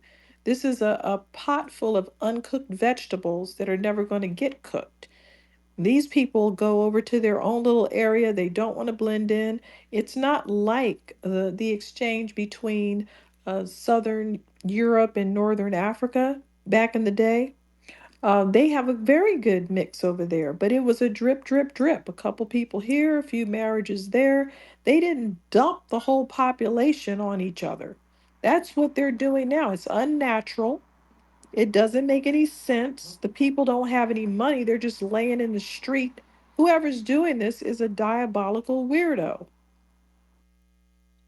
I think along those lines, wanting when I think about that Ilhan Omar lady. She outright says it. You know what I'm saying? She said, back in my country." I'm like, how dare you be a U.S. Congressperson and say back in my country? Can somebody fire her, please? Can you get rid of her? She's a spy. She She's a is. plant. She's you know. So I think, and this is just if I may put on the tinfoil kufi. I think that she was a plant. I think that somebody cooked her up and said, "Hey, I'm gonna give you money. I'm gonna support you to run for office to destroy this country." You know what I'm saying? Why else is she here? She's done nothing but criminal activities and empowered her people to rip everybody off. Heard they were controlling all of the social services offices over there, just dumping money on themselves, denying other people um, aid, and just doing a whole lot. Go ahead, Seven. Yeah, thank you. Yeah, with all these immigrants, a lot of the problems started after the Immigration Act of 1965, and I think one way to right that wrong is that if you can't prove ancestry to the 1970 census, your citizenship has to be put under review. And if it's found out that you immigrated here on bad faith terms, you have to pay a capitation tax if you're going to remain here. And that would work perfectly in the United States because the United States is, let's be honest, is based off of exploitation. Our economy is relies heavily, and nobody wants to say it, but I say the quiet parts out loud. It relies upon exploitation, and that's part of the problem right now. Is the most convenient group to be exploited was us, but we've hit a brick wall, and we're like, fuck it, you're not exploiting us anymore. And you see a scramble. I was watching Tariq's space, who remembers this, a couple days ago, maybe last week. It was a Hispanic guy that barely could speak English, and he said, "If y'all get reparations, who's going to be the lowest group?" I'm paraphrasing him, He's but that already the said a lowest whole group. lot. These people are, look, I don't know what kind of fantasy land these people live in, but in reality, they are below the low. The first wave that came over here, they put them on those agricultural fields and they all got massive cancer because, of course, they were spraying pesticides on them. And to the point where one woman blew up and there was a chemical reaction. I think her name was Gloria Rivera or something. Anyway, she was undergoing cancer therapy, Mhm. and the doctors opened up some medication and it had a bad reaction, and all the doctors fell out, and nurses and doctors fell out on the ground, and they didn't want to address it, so they just said all the nurses and doctors were crazy. Anyway, they have all those cancer clinics filled up with them. Then the next phase, that's when they started to take everybody else's jobs and you try to build themselves up and establish themselves here. They've been here the whole time doing nothing but a bunch of BS over here. What was I saying? What were we Yeah, talking? you were talking about the lady who immigrant who worked on a like in a plantation or something, and they were using pesticides, and she got No. cancer, and the doctors opened the medication. Why was I Can you hear saying me? that? I was Oh, reading I Oh, we was something. talking don't. about who's going to be on the bottom. Remember? Oh, Exploitation. yeah. Yeah. So, right. I was reading something I Wanda. forgot. Okay. So, let me put it That's like funny, this. Wanda. When I don't know how to explain this, but they're not, this is a joke. You know, when I walk down the street, neighbors say hi to me. They're like, "Hey, how you doing?" They say that to every black American person that walks down the street. And these are just random white people on the street.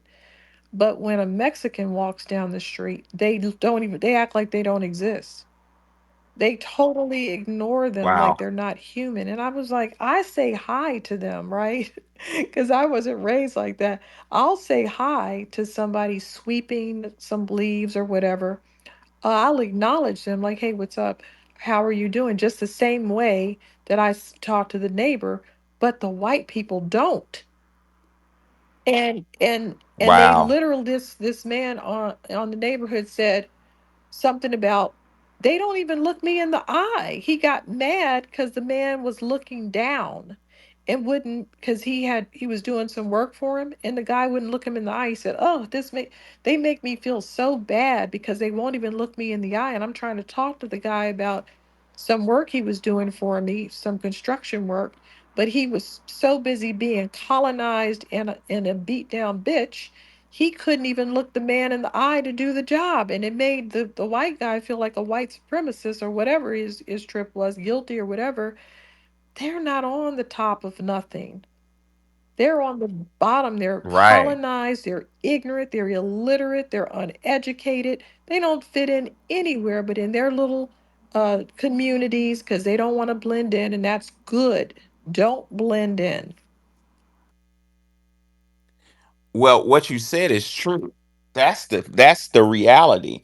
But the perception that's fed through this media, this powerful psychological warfare machine we call the news, makes them think that we're at the bottom. That's what's being fed through the media. Black is at the bottom. Black is at the bottom. When black people, foundational black Americans, a lot of us are doing very well in the United States, always have been, always will be. Well, But that machine propaganda, you know what? If it's one thing I've learned in this last year, 6 months or whatever, is how powerful that media machine is, man. It is powerful. I don't know how it works, but I do know that it works. There's a book, um, very complicated ass book by Professor Noam Chomsky called Manufacturing Consent. I've been trying to toy with having a room, but it's such a sophisticated, complicated, step by step, esoteric book that I have to. I'm toying with how I could explain it without having everybody just fall asleep on it. But that book really explains how the machine, the media machine, manufactures consent for uh, white people and manufactures discontent for foundational Black Americans. This is a real deep book. Seventh Ward, talk to her. Yeah, you were talking about Chomsky and Herman's manufacturing consent. There's Oh another yeah. book that was published 2 years before Manufacturing Consent by a guy named Michael Parenti called Inventing Okay. Reality. I'm not saying that Chomsky and Herman they stole his research. I mean, he was doing his research independent. But his book also is pretty good. And the reason the way they control stuff. Hold on. What's the name of it? I'm gonna buy that book, brother. I never heard of it. What's it called? Michael Parenti, Inventing Reality. Inventing Yeah, Reality. Okay. yeah. So basically, from reading those books, what I figured out is just propaganda. Yeah, There was a white guy who died recently, and I trusted him to always tell me the truth. And he said, "Yeah, look, man, they use propaganda simply because it works. Propaganda is the most powerful form of mind control. If I can control what enters your yep. brain and I could keep out stuff I don't want going into it, I could get you to do whatever you want." I yield the mic. Keep the truth. Keep the truth out. Keep the truth out and fill you up with bullshit. Yeah. Yeah. One of the most depressed years of my life was during the first Trump administration.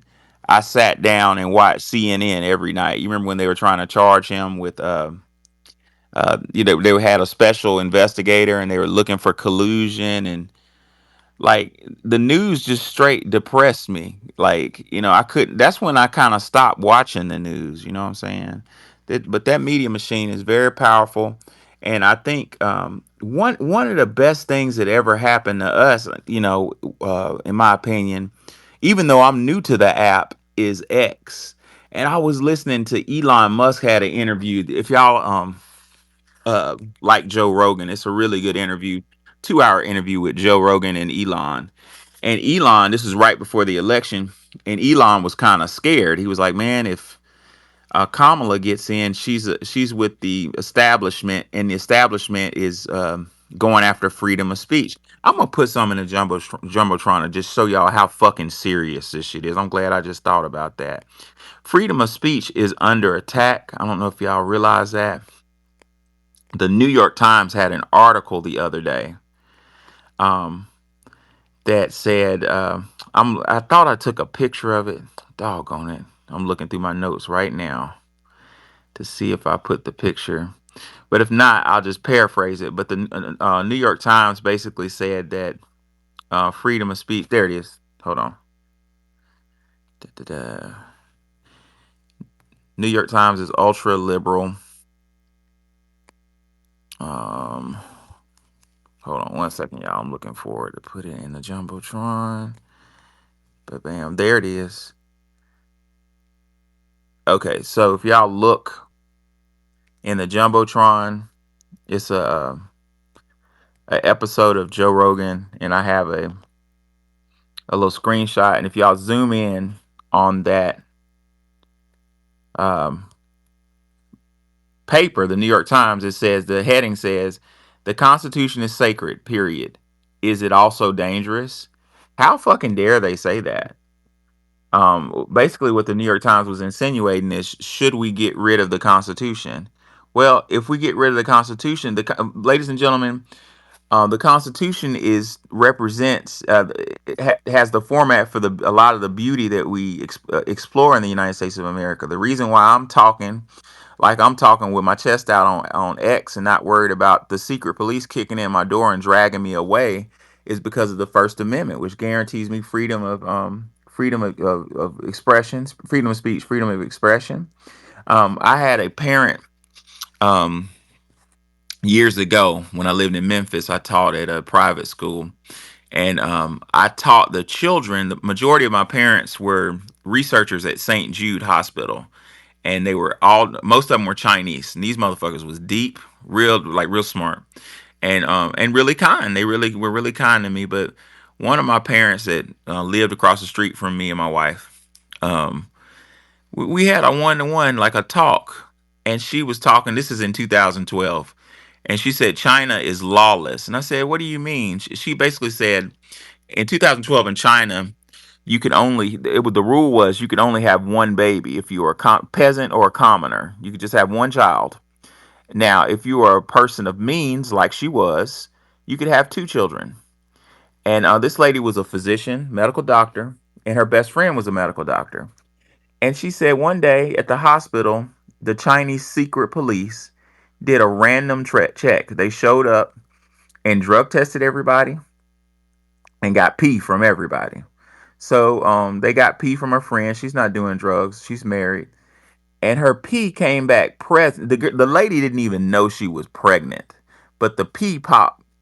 She was like 2 months pregnant or some shit like that, without even knowing she was pregnant. And my Miss Wong said that the her best friend that she's known since kindergarten disappeared. She said in China, when you do something that is against the system, they don't arrest you. They don't make a big fanfare. You just get disappeared. That's exactly how she put it. You get disappeared.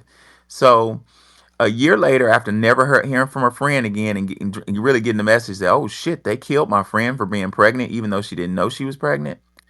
Um, she said her cycle was late or something, and she did a pregnancy test, and bam, she was pregnant and didn't know it with number three. And that's why she was moved to Memphis. She said they secret. It was actually kind of a beautiful story. She got a plan together. She sent her parents over first, bought them a house, and sent her eldest boy over. And then her and her husband then went over to America to visit and just never went back to China. But yeah, that's where we're heading with that fucking heading in Joe Rogan's thing. Is the Constitution dangerous? Without the Constitution, we would be That's China. but That's what we would that's be. Go ahead. you know who, little hats trying to destroy this country. That's really what they're Mm-hmm. trying to do.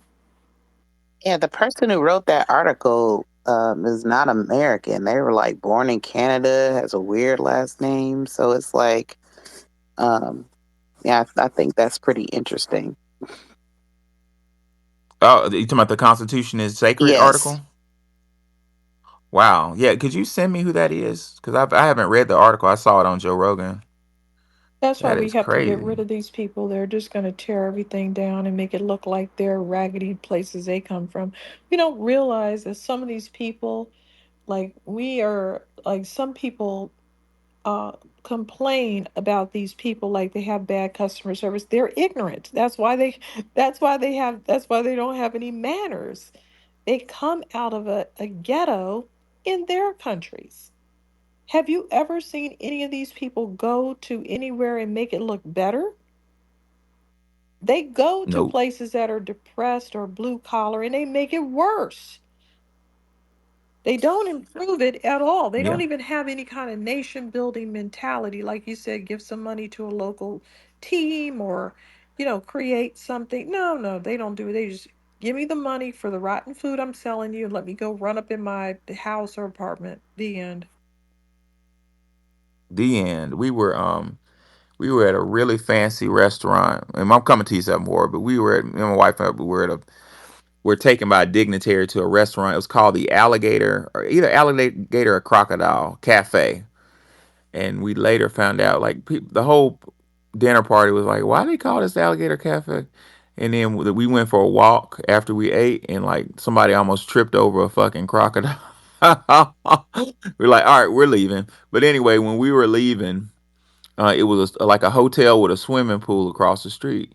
So a whole bus full of like 11th graders show up, and they had on the little Catholic girl and Catholic boy uniforms. You know what I'm saying? And they get out the bus and they're sitting around the pool, and then the schoolmaster or teacher, whatever it was, like, okay, you can get in. Man, they stripped down to their underwear and jumped in the pool.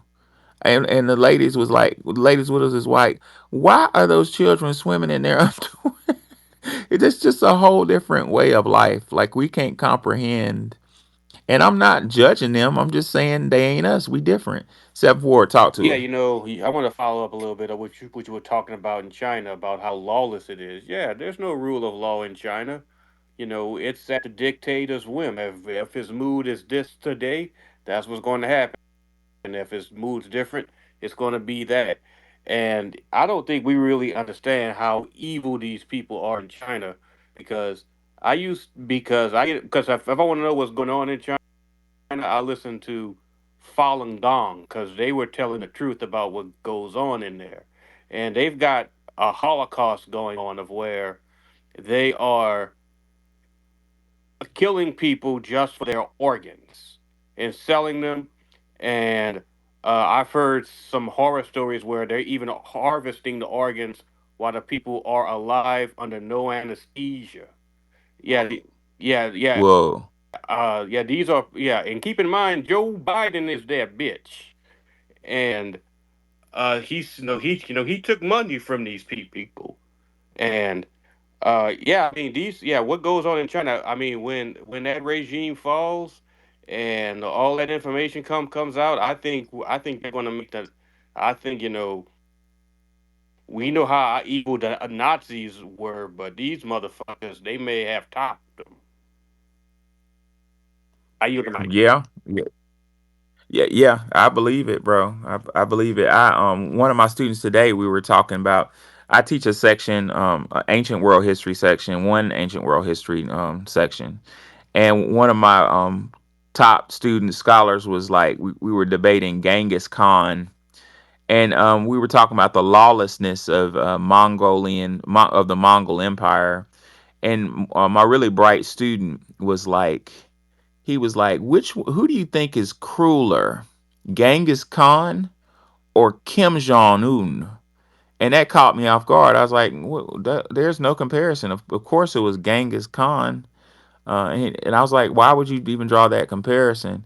And he taught me something I didn't know. He said Kim Jong Un has a rule in Korea that if there's a fire or some type of emergency where you have to leave out the house right quick, he said the rule is you got to grab any pictures of him and take them out with you before you take anything else.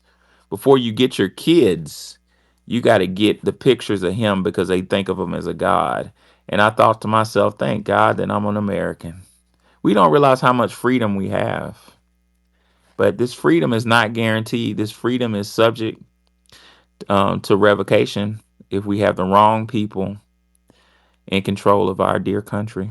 Now, I just wanted to say real quick, they're doing the same thing with a handful of Hispanic people, trying to prop them up like they're above us, when it's really the masses are just nothing but peasantry. Same thing with the Africans. They just prop up a couple from rich families, people that went to college, somebody that has a job in administration, and they try to tell us, oh, look at this guy.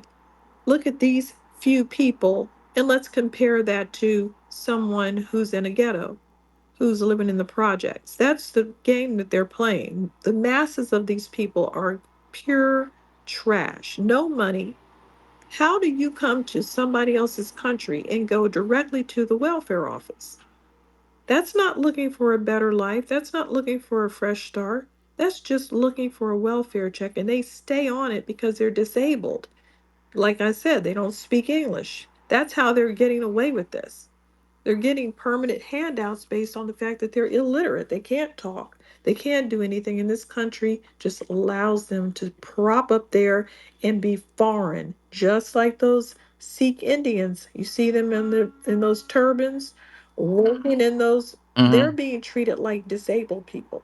Like, oh, you have on a turban and you can't take that off. It's against your religion. So we're gonna let you guys all work together and run an office together. What if I did that? What if I said, nope, I have on a hat and that's my religion and I can only work with other people with hats on like mine?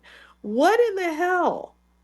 I don't get to do that. There's no group of all black American women that wear hats and we all have to work in the same office because we feel uncomfortable working around those that are not our religion. You have to work around people that aren't your religion. That's the way the country works. I have to work places where people are not my race, not my background, not my religion, but these people are getting a pass. They get to not blend in. They get to be, they're encouraged to not blend in. And we're wondering why that's a problem. Yeah, they're just going to get bigger and bigger and bigger with their 11 baby women and explode. And another thing, I'm Yeah, tired of going in the stores and here I don't speak English when I'm walking in Walmart asking for something. Sorry, Yeah. what the fuck is that? What the fuck is that about? They well, they're getting away no with it cap. because they have baby powered themselves into being the majority so that they can justify not speaking English. Oh, there's only, 5% English speakers. The rest of us are all Mexican, so we get to speak Spanish now. Problem is they don't speak Spanish. Meanwhile, they hit us with abortion clinic Right. on every And they're fucking having their corner. first babies by their uncle and starting having babies at 15, and they have the first batch at 9, Wow, all the that's way to just 60. nasty. I just want them if they in Nine to the 60. store, I mean, if they in their own store, that's one thing because I won't I wouldn't go in it. But you in Walmart, I just need to know where something is, and you can't tell me. And they all say that. I say, how do y'all get a job? I don't Mm, understand that. you got to pass tests, speak 2 languages, have perfect credit. What else do we Americans have to do? No, yeah, we can't be criminals. Can't have any blips on our backgrounds. But these people can roll their ass across the border and just do it all. Get jobs, money. That They shit's need to not get fair. fucked and kicked the hell up out of here now. We need a capitation tax. All of the above. Cause that shit's not fair. That whole we in the course of trying to make a better life, going to school, getting in all this goddamn student loan debt, surviving off of credit cards in undergrad because you ain't got no mama or daddy to call when you hungry. You get a fucking credit card because you hungry and you need some more socks and tennis shoes. You need to pay that rent before you get kicked out. So you graduate college by the grace of God in all kinds of debt, and you go to get that first house or that first job, and whoop, sorry, your credit is not high enough for this. Meanwhile, somebody escapes the fucking Cuban jail, you know what I'm saying, for double homicide and comes over here and gets a clean bill of credit. Somebody make that make sense. How does In the that make sense? meantime, we as Americans can't go anywhere like that. There's no place that I've ever heard of where I can go there and say, oh, I have a clean slate. I get a new birth certificate, new credit. Everyone is giving me a fresh start. No.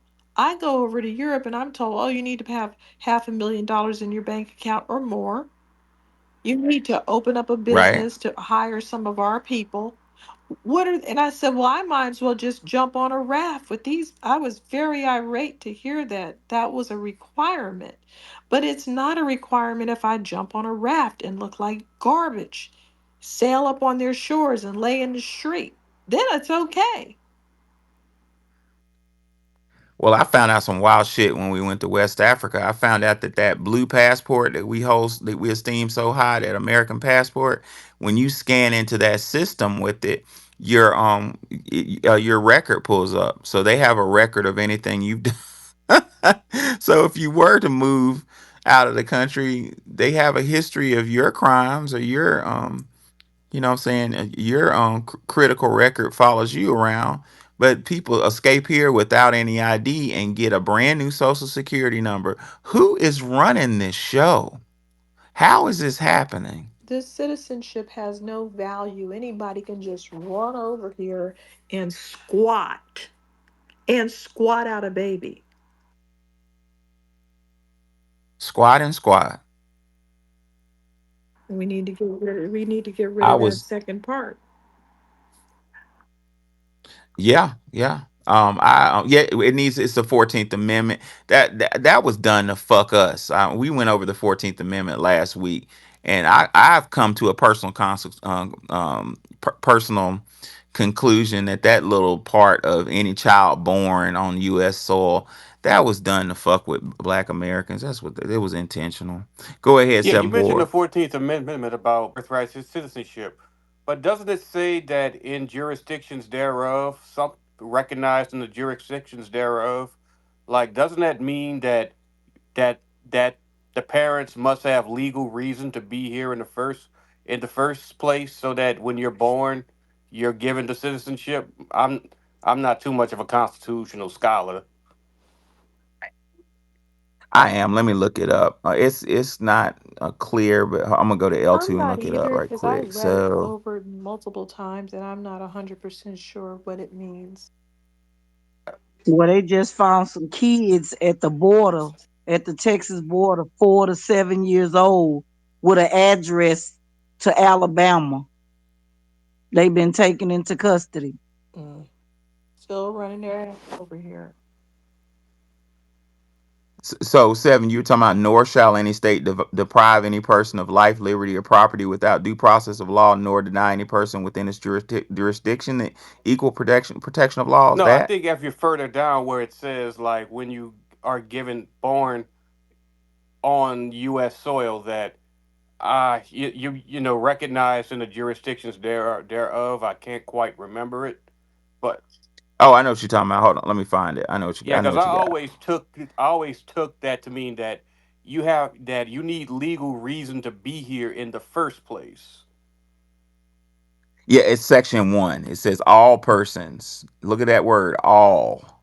All persons born or naturalized in the United States and subject to the jurisdiction thereof are citizens of the United States and of the state wherein they reside. So yeah, that fucked us. All persons born or naturalized. Hmm.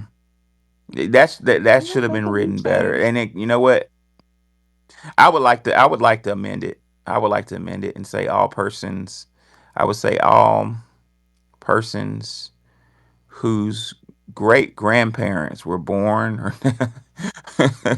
great grandparents were born or naturalized. No, just leave naturalized alone. Born in the United States. It needs to be revised because it's being abused. Hmm. I was no shit. Last summer, I was at was it last? It was the summer before last because I was trying to get a visa to go to Africa, but I was at the post office and it was like a lady. I don't know what country she was in, but I overheard her conversation. She was real pregnant.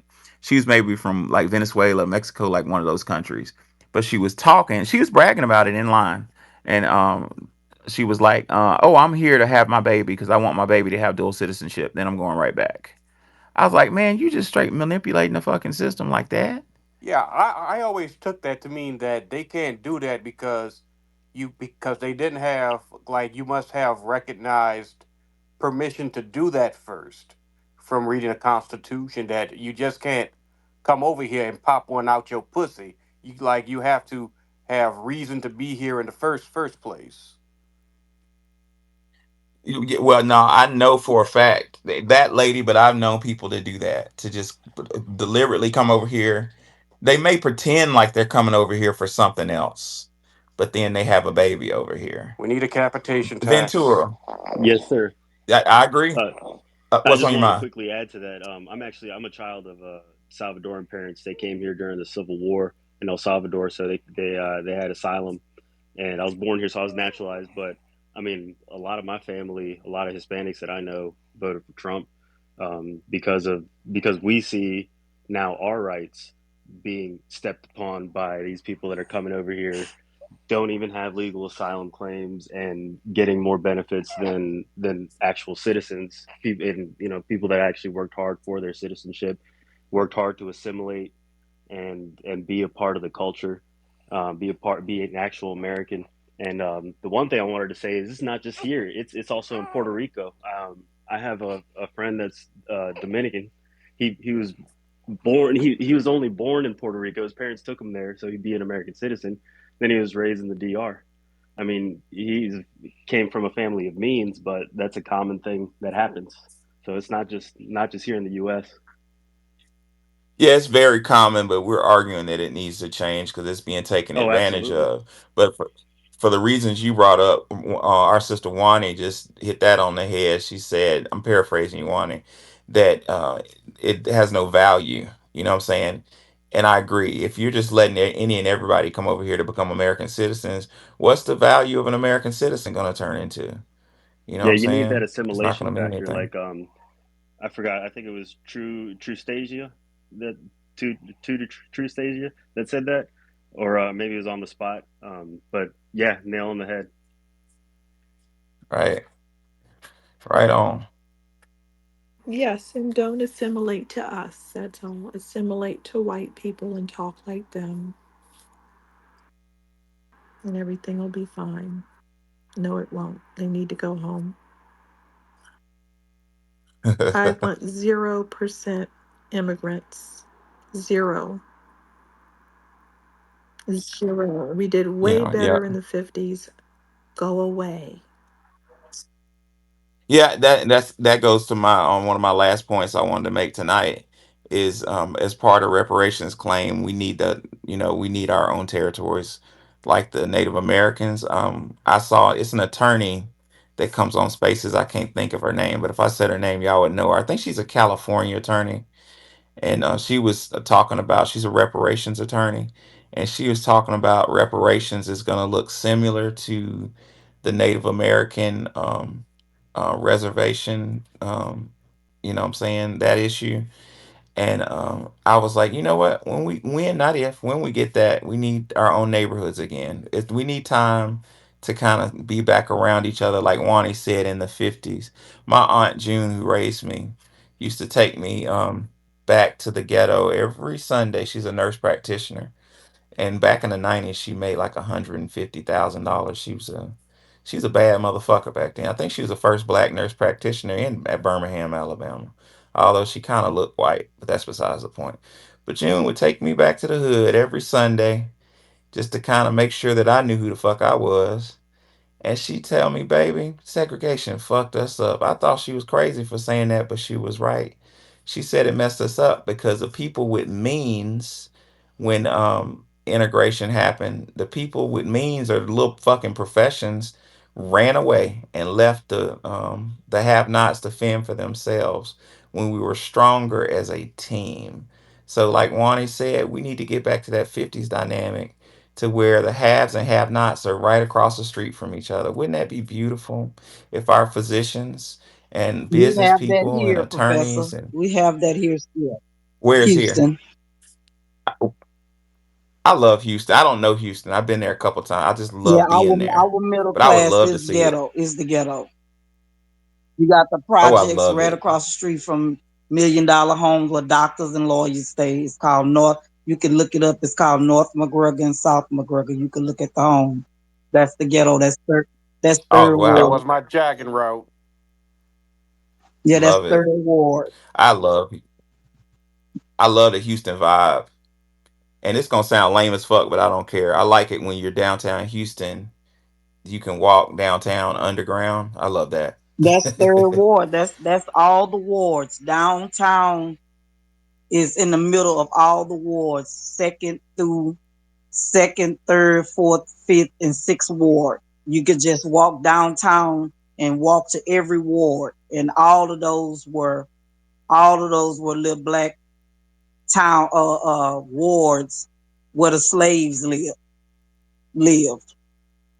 But Wow. third ward is really the only one that still have their uh all black, and that's because we had more of the middle class with the doctors and the lawyers and those type of people.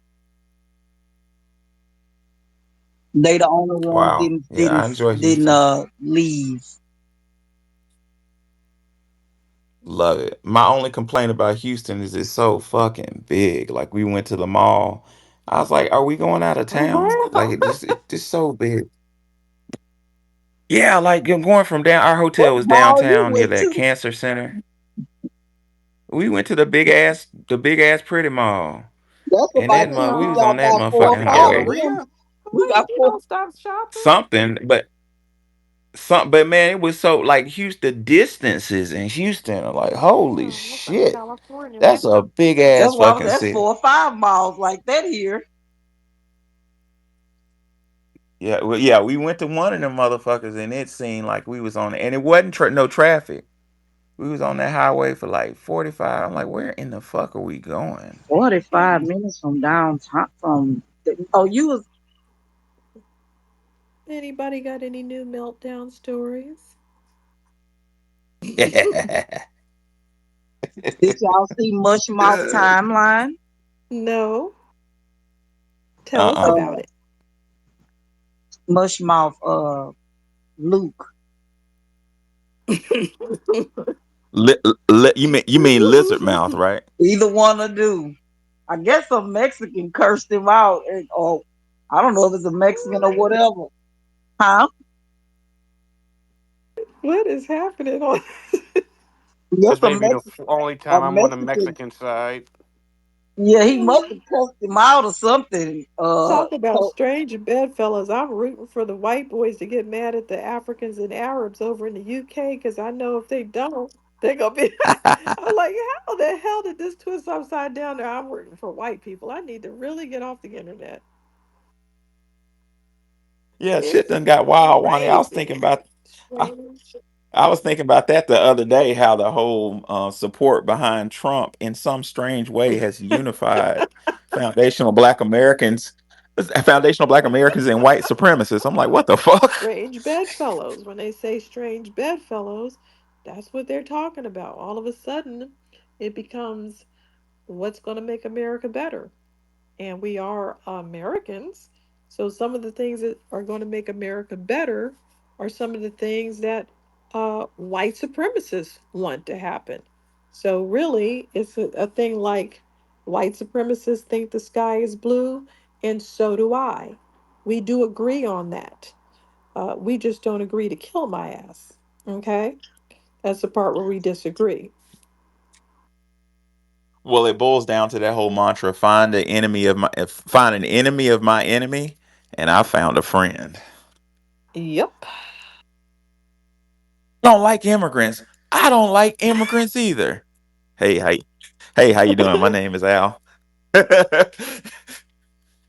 Einstein, talk to us.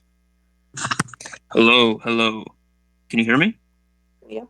I can hear you. Yeah, so I love your spaces and Tariq Nasheed spaces, but I just got a couple questions. The first one is, are you really telling me that Kamala Harris being from the middle class it didn't sway you?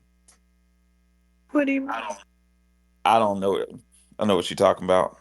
Uh, Elaborate. I don't know. So like I thought Kamala Harris being from the middle class was a winning message, and it was just gonna win everybody across the board, all 50 states. So like it really didn't work on you?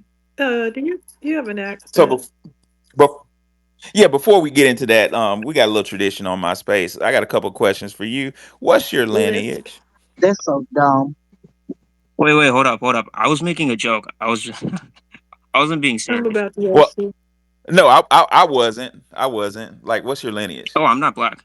I'm gonna roast you anyway. No That's not what shit. I asked you. I said, what is Let your us know so lineage? we'll I know am how to. white. We need to I'm craft. Polish. Look, we need to I'm craft. Polish. We have to craft these roasts based on your background. So you're Polish, okay? That's what you're Yes. telling us. That's too boring. Can you be something else? I wish I could. How much can I talk about Polish sausages? Hmm. Can you do something else?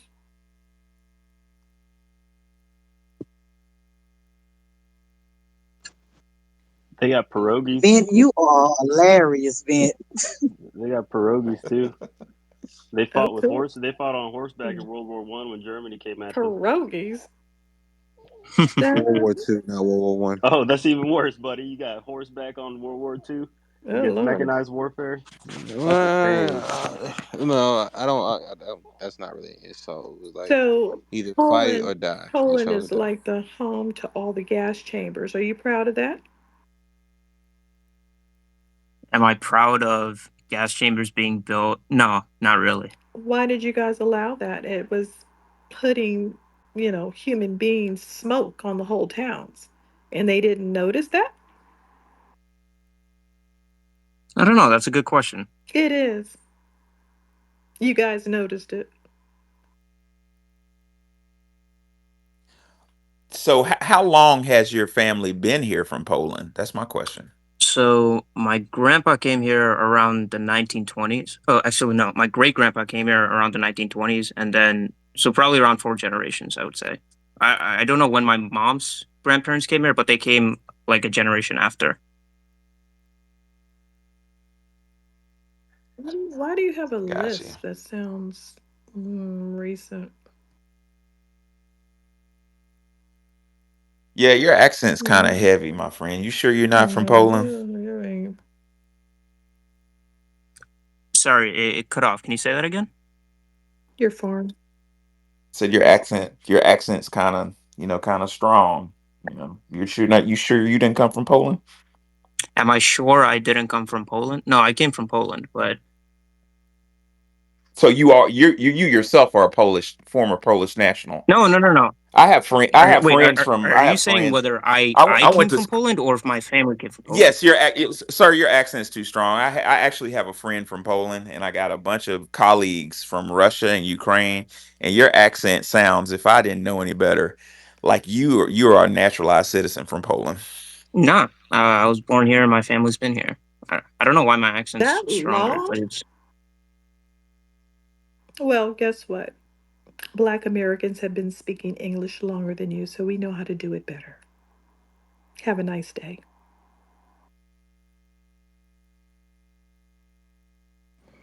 Mhm. What's going on, Wani? What's up, Professor? How y'all doing? What's up, brother? And not I'm much. This is very frustrated because there's not enough people for me to make fun of or to say in your face to or anything. I just need to, you know, slam dunk some people, but they won't come around. You can take something out on me on the spot. I don't Mm, mind. mm, mm. So, Warner, you want to fight again? Yeah. I mean, maybe you're too good at it, Wani. It could be a problem. They're Well, not bring the messing smoke. with you. Bring the smoke. You just be quiet, young fella. Just enjoy your time on stage while you got it. Yes, sir. Anyway, just to answer the question up there. Of course, they're crashing out. Of course, you voted for Trump. Just how they drew it up. I don't know, man. It's a beautiful thing to see. I've been on a celebratory high. I have not been sleeping. I am so exhausted right now. But I saw the space was open, so I let to come in. I've been doing podcasts, news interviews. I've been talking hell shit. Had to switch my barber. He did not agree with my decision in the democratic process, and I'm not one of those people that just like, oh, okay, I just had to troll a little harder. So I've been trolling all day. Uh, not as eloquent as Wandy here, but I've definitely been trolling. The greens in the bathtub situation. Shout out to Kamala for that. I think that line single handedly cost her the South. I just think a lot of those old women from the South made it to that polling station was like, Greens in a can't bathtub. do What it. the fuck she talking Can't do about? it, couldn't do it. I think they voted for Jill Stein. You know what I mean? Another woman of color.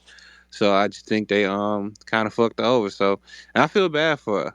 I mean, not really, but still, it's like, damn, you tried, and then to see her get blasted like that, like this, bro, like Trump is, he's like 315 up on her. Like this is some Obama McCain ass 315. whooping shit. This nigga handing out. Oh, he's whooping ass right now. Like, It's man, I was so looking at the cold. numbers because like I'm waiting on them to this day. Right now, they still have not called Nevada or It looks like Arizona. every state is red Hmm. or blurple. They have not called Nevada or Arizona Some of them are because blurple. when they do, that's like what. But 17 points right there on top of this 313. already massive ass whooping he getting. That's a Hey, Trump is still massive winning. ass whipping. Still winning. That's funny. I have never seen it. My man said Well, Trump still winning damn, I states. have never seen a political ass whipping to this level. Man won the electoral college, the popular vote, the House, and he about to take the Senate, and he about to take the House. He said he Super has a cool. Hey, mandate. Kanye, hey, bro, Kanye, flip through my jumbotron and look. Like the second part of my space says, "Did Jill Biden vote for Of course Trump she did. on election day?" You seen that All shit? red. I She thought she showed was up. blood. She was out here gang banging. She did everything but be walk. She came out that motherfucker. Y'all know what time it is, you know. Just like they drew it up. Shout out to her though, man. I thought that was the funniest shit in the world, man. But I do think these dudes, I think when he'll get in there, he gonna have enough power to pass laws, not executive orders. And they're saying that as soon as he gets in, some of the Supreme Court justices might step down so he can appoint younger, more conservative. And it's like that's how you're supposed to actually run a country when you get time. And I do think that the rest of the world is just exhausted with all this nonsense. So I'm all for mass deportation. Had an interesting discussion with somebody in the space earlier. I was like, well, the Constitution protects people. No, it protects American citizens. It doesn't protect the illegal ones. They fuck. There you go. They Yes, fuck. You sir. kicking the fuck out. Cause like, it's all about how you word the shit. If you say they've been practicing this shit for 4 years, it's an invasion. It's military age men. Like that's not a simple dispute. That's acts of war between different countries, right? You have a right to protect your borders. So and then besides, they did not come here legally, right? To come here legally, you have to seek asylum. To seek asylum, you have to come to a port of entry. The way and then I don't know. Joe Biden really fucked this one up. And these idiots Bad. still refuse to believe that they're a problem. I was watching The View, one of my favorite shows these days, and they were like, "Well, even though a lot of Americans voted for Donald Trump, they might be bigots. Like, get the fuck out of here. Maybe you elitist motherfuckers aren't as elite as you thought you was. And maybe dragging all those celebrities that y'all caught on those Diddy tapes out there probably wasn't a good idea. Cause it just reinforced what everybody already knew. Y'all don't give a fuck about the little guy. Y'all all about popularity and clout. And this is the exact reason why they lost. That's all. Thank you, Kanye. That's all it's about. It's like these motherfuckers really think that they're smarter than everybody. I heard that when I was a child amongst people, Republicans, white Republicans in Alabama. I'm from Birmingham, Alabama, and I would hear that in passing. Hillary's an elitist. She thinks she's smarter than us. She ain't smarter than us, and I thought they were just fucking hating. But it's real. These people go to these fucking schools like Harvard. I went to Harvard. It don't mean nothing. It just means that your family got money. That's all that means. Or you're kind of smart, I guess. But it don't mean you're better. It don't mean that you can't learn from somebody who never went to college. That's where you get your best learning from. You know what I'm saying? So these motherfuckers go to these schools with these out of touch goddamn professors, these communist fucking professors. Some of these professors at these elite institutions have other agendas. We'll talk about that in a whole nother space. Get brainwashed, get their brain taken out of reality, then they get their little positions and tell us about reality when they don't know shit about reality. And then add that to like a weird ass whimsical origin story where you have these people who weren't from here, they meet up from, two different countries and they fall in love even though it's very weird at that time, given like their background, and have like this kid that suddenly becomes like an American politician in the future who's supposed to be leading the country. Who's black Yes, it's like somehow. these weird origin stories with these weird twists and turns. Whatever just happened to my dad's from Alabama and my mom's family is from, Mississippi. What happened to that? What is wrong with that? Right. I think it's interesting when you take a look at how politics. It used to be the people thoughts and wills reflected in the politics.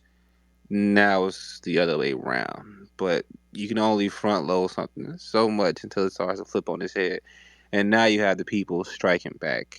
And with the most unlikely person ever. A billionaire who didn't need to do this shit. But one thing you can't say about him is he has never been ashamed to be an American, right? Um, and he's unapologetically American. And that right there resonates with so many people. Um, it's like they tell you that if you a man who thinks that women are women and men are men, they call you a bigot, right? Like that shit can only fly for so long. Then all of a sudden, the tolerance is met with resistance, and that resistance gets stronger and stronger. And it's been 10 years. Now people just plain sick of this shit, right? Now you got grown ass men beating up on women and shit. And it's you look at this shit and you say, all right, something is wrong with this. Something that shouldn't be right. Something's off. And now you create this entire backlash where it's no longer even about party lines. It's about common fucking sense. Do I want my daughter to be in the restroom with a grown man walking there with a, you know what I'm saying, with a skirt on, saying he like, no, I don't want that, No. right? It's not even about. And then you look at these people and they're like, I will never stop fighting for trans kids and trans rights. And it's like, what the fuck are you talking about, right? And it's like, okay, and then they want to make you seem like you're stupid. It's like, all right, yeah, you bros can't gaslight the entire country, right? So now it's like, and they're so tone deaf on this. All they're gonna do is force more people away from their side over to this side, and they don't even see it. That type of arrogance is gonna destroy them, and I'm out here. I'm here for it. I'm here for it. It's like But watching the but death of the that's Democrat the Party. that's the type of intelligence you learn at the Ivy League, at these elite colleges, with these fucking insane professors who think they can make 1 plus 2 equals 7. God didn't intend it that way. 1 plus 2 equals 3. And that's all it's going to be. You might be able to say 1 plus 2 equals 1.5 plus 1.5. Okay, I'll give you that. That's clever. But you're not going to make 1 plus 2 equal 18. And that's what these motherfuckers are saying. And they've got a pass in the 90s being, oh, he's eccentric. He's a scholar. They're weird. But in 2024, we calling them for what they are. They're arrogant and they're actually so smart they're fucking stupid. I'm sick and tired of the educated class. I'm part of that class. And let me tell you something, ladies and gentlemen, on behalf of my kind, my profession, I apologize to all of you because we fucking failed you. It's time for a little humility in the academic I'm gonna class. highly encourage that you practice the same way the Europeans do. When one of their own do something, they put the separation between them. That's some trailer trash shit. That's some, you know, that's a white. Like they always put put the separation, right? Because technically I'm in the urgent credit class too. Even though I tell niggas I got an eighth grade education, so I don't hear no questions about it.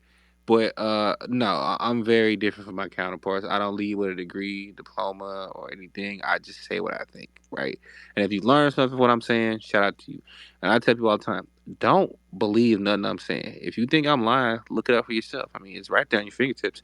But no.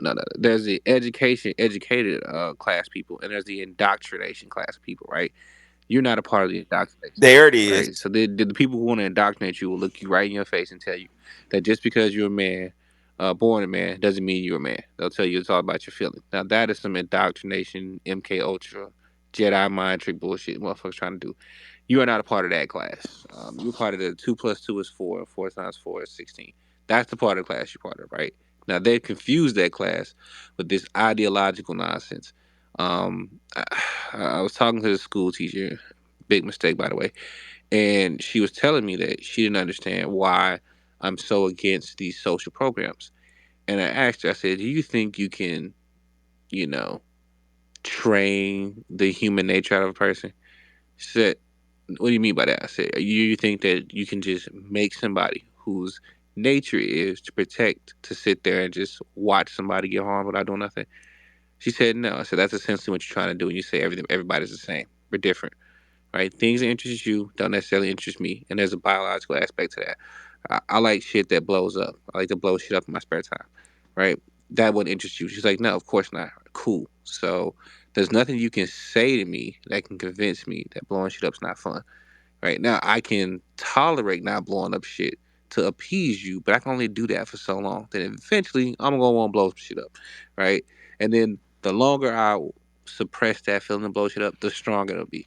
So you can only cage somebody's true instincts for so long until they actually come out. And she was like, "Yeah." And I said, "That's why you see most of those lawyer women You who, make it worse. Yes. yep, And when you cage, you make it worse. Yeah.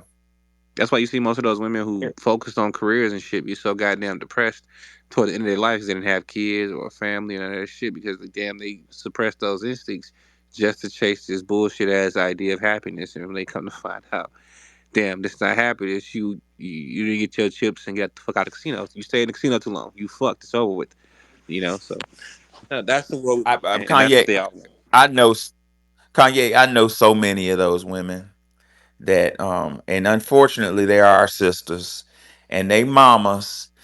I wish Mark Carter was in this room for this point. They mamas who are baby boomers, who was trained by Jane Fonda and them and that fucking COINTELPRO shit of you don't need a man. Yeah, you need a fucking man. Or you wouldn't if it wasn't for having a man and a woman, none of us would fucking be here. You need a man and a woman. But they train these little girls, these millennials and some Gen Xers I know, that you don't need to worry about a man.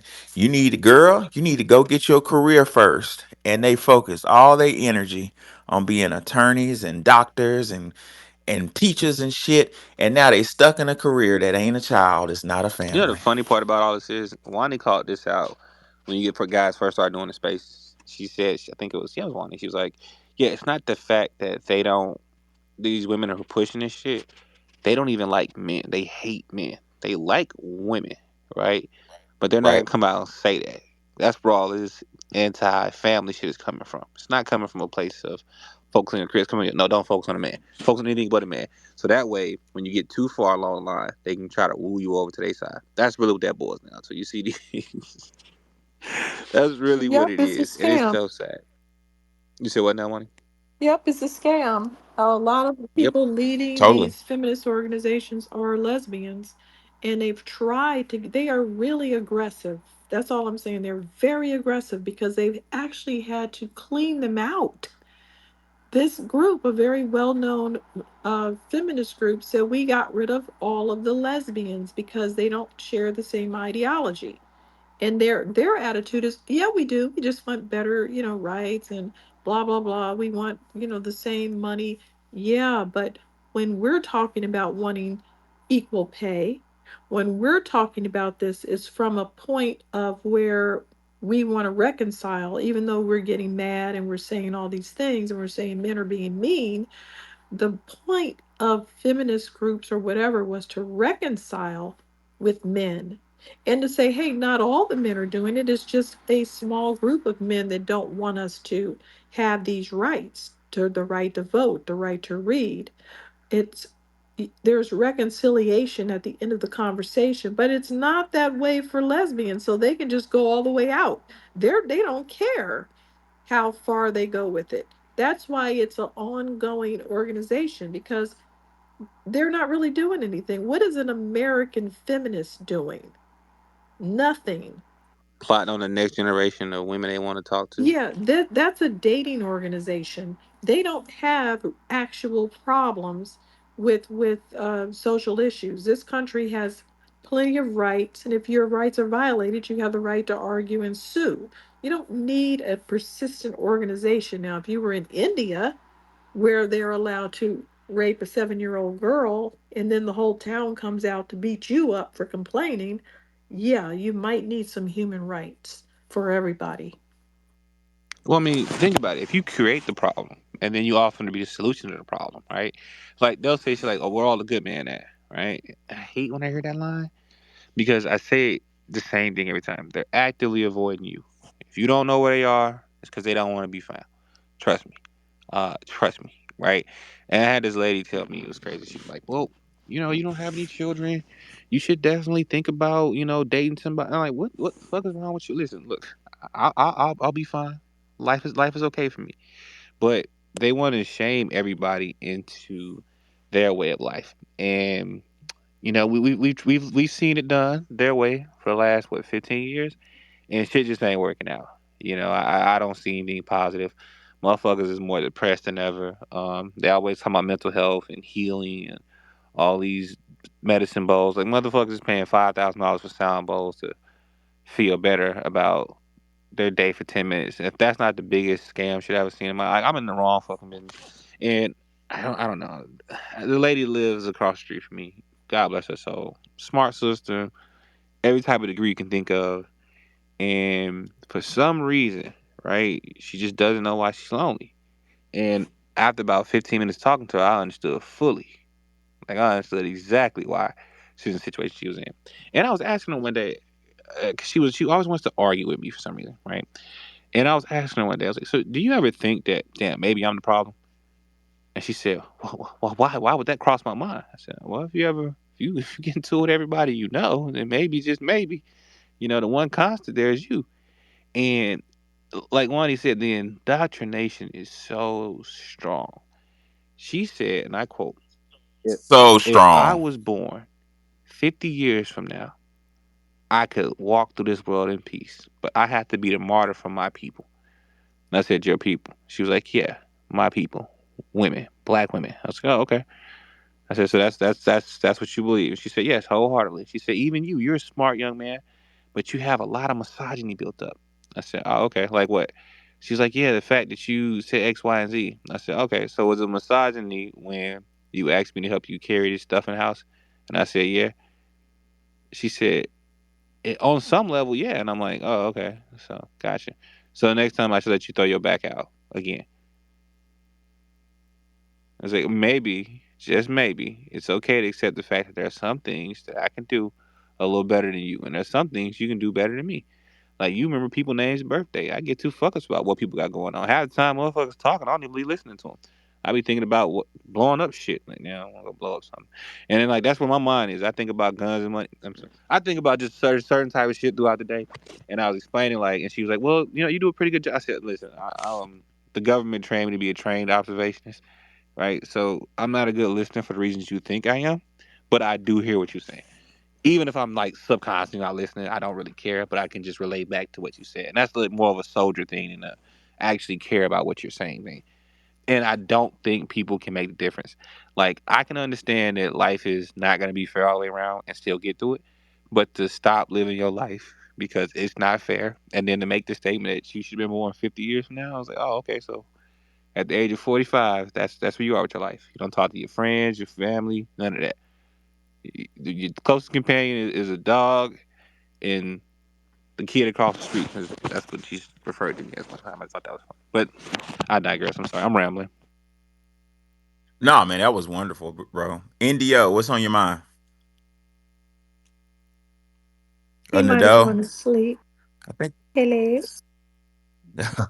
Would you like to be roasted? Hello, can you hear me? Yes, sir. What's on your Oh mind, man, bro? I was listening to you guys.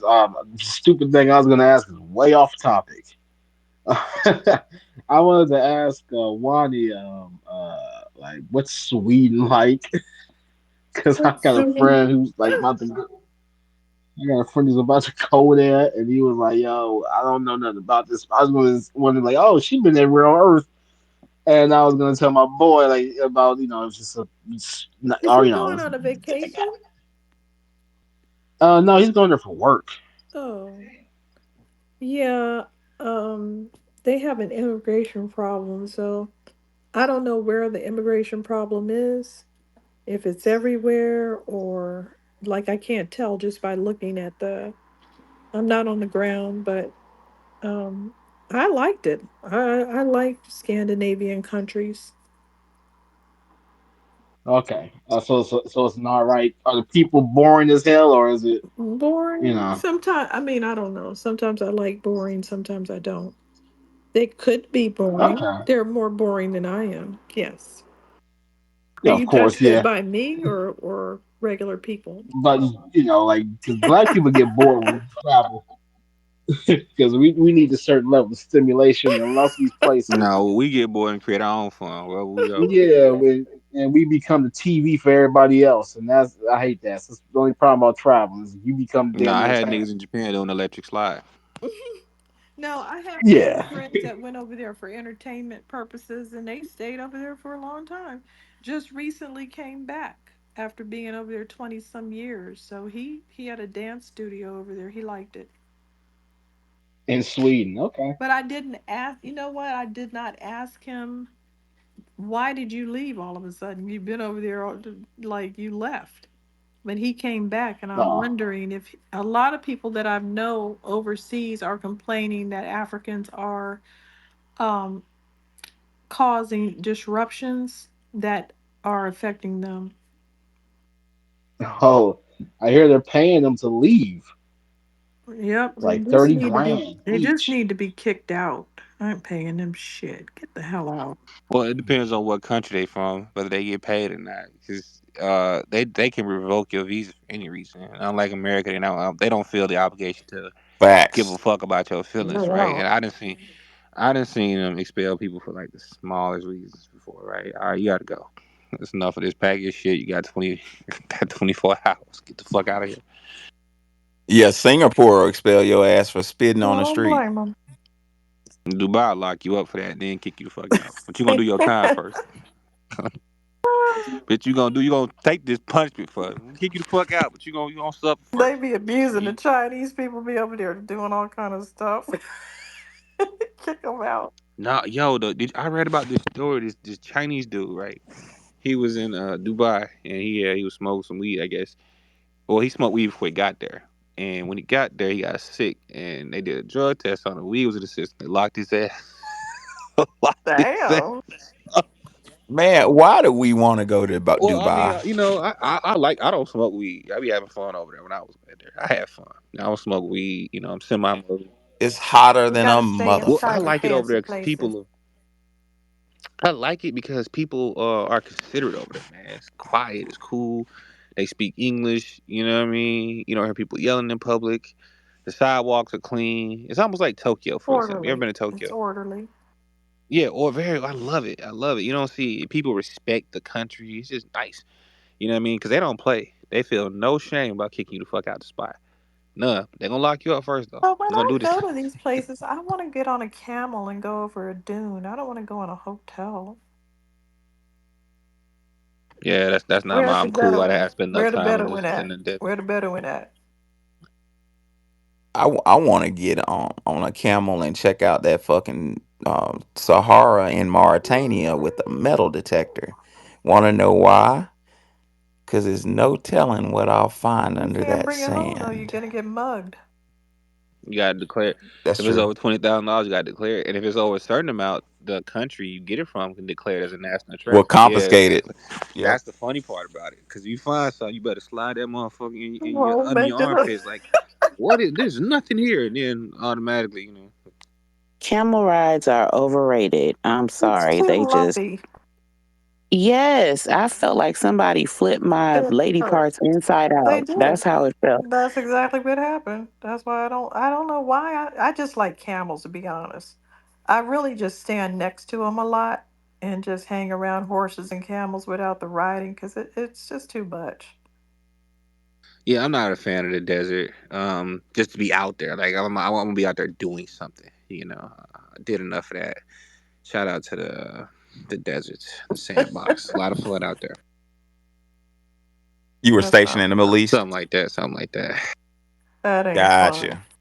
I've been to a couple fobs, maybe a Swedish one here or there. You never know. Never Midwest. know. Opposite. Midwest, what's that? Gotcha. Who's the kitty cat? Some Haitian I guy's guess lunch? no, that's my cat. I just adopted him because my previous Oh black cat my God. died. Yeah. Hey, Professor, I was going to ask you talking about like that movie in Sahara with Matthew McConaughey? They found the Civil War ship. You know what I'm No, talking no, about? no, Nothing no. like that.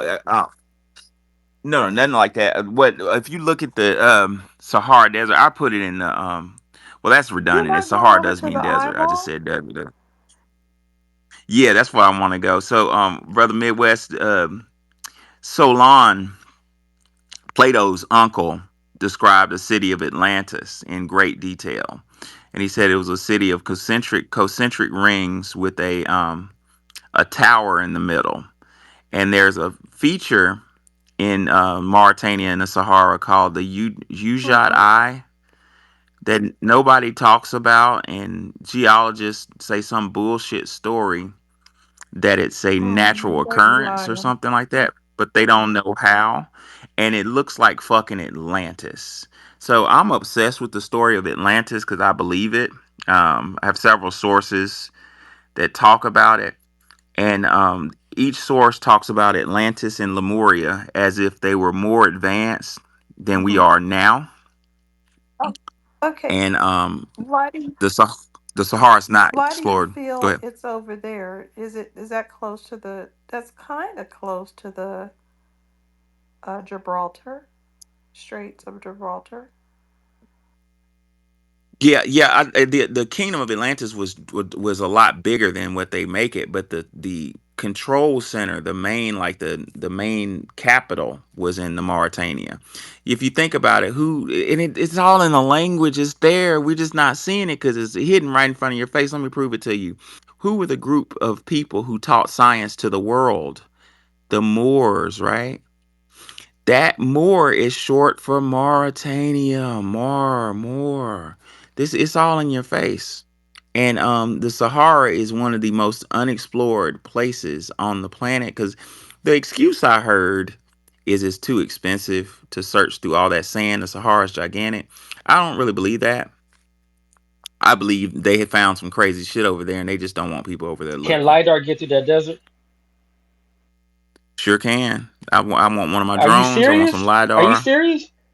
Yes, So sir. then, so this Yes, wait, sir. so okay, couldn't it? Okay, I'm pretty sure lidar existed for a long time. They couldn't use that Blackbird or that X Oxcart to do it I think like it's 30 funny years because they ago. haven't done that already. Yeah, they know what the fuck it is. Look in the jumbotron, Midwest. Look at the picture on the left. That's Solon's description of Atlantis, and the picture on the right is an actual satellite photo of the Ujat Eye. And tell me that ain't motherfucking Atlantis.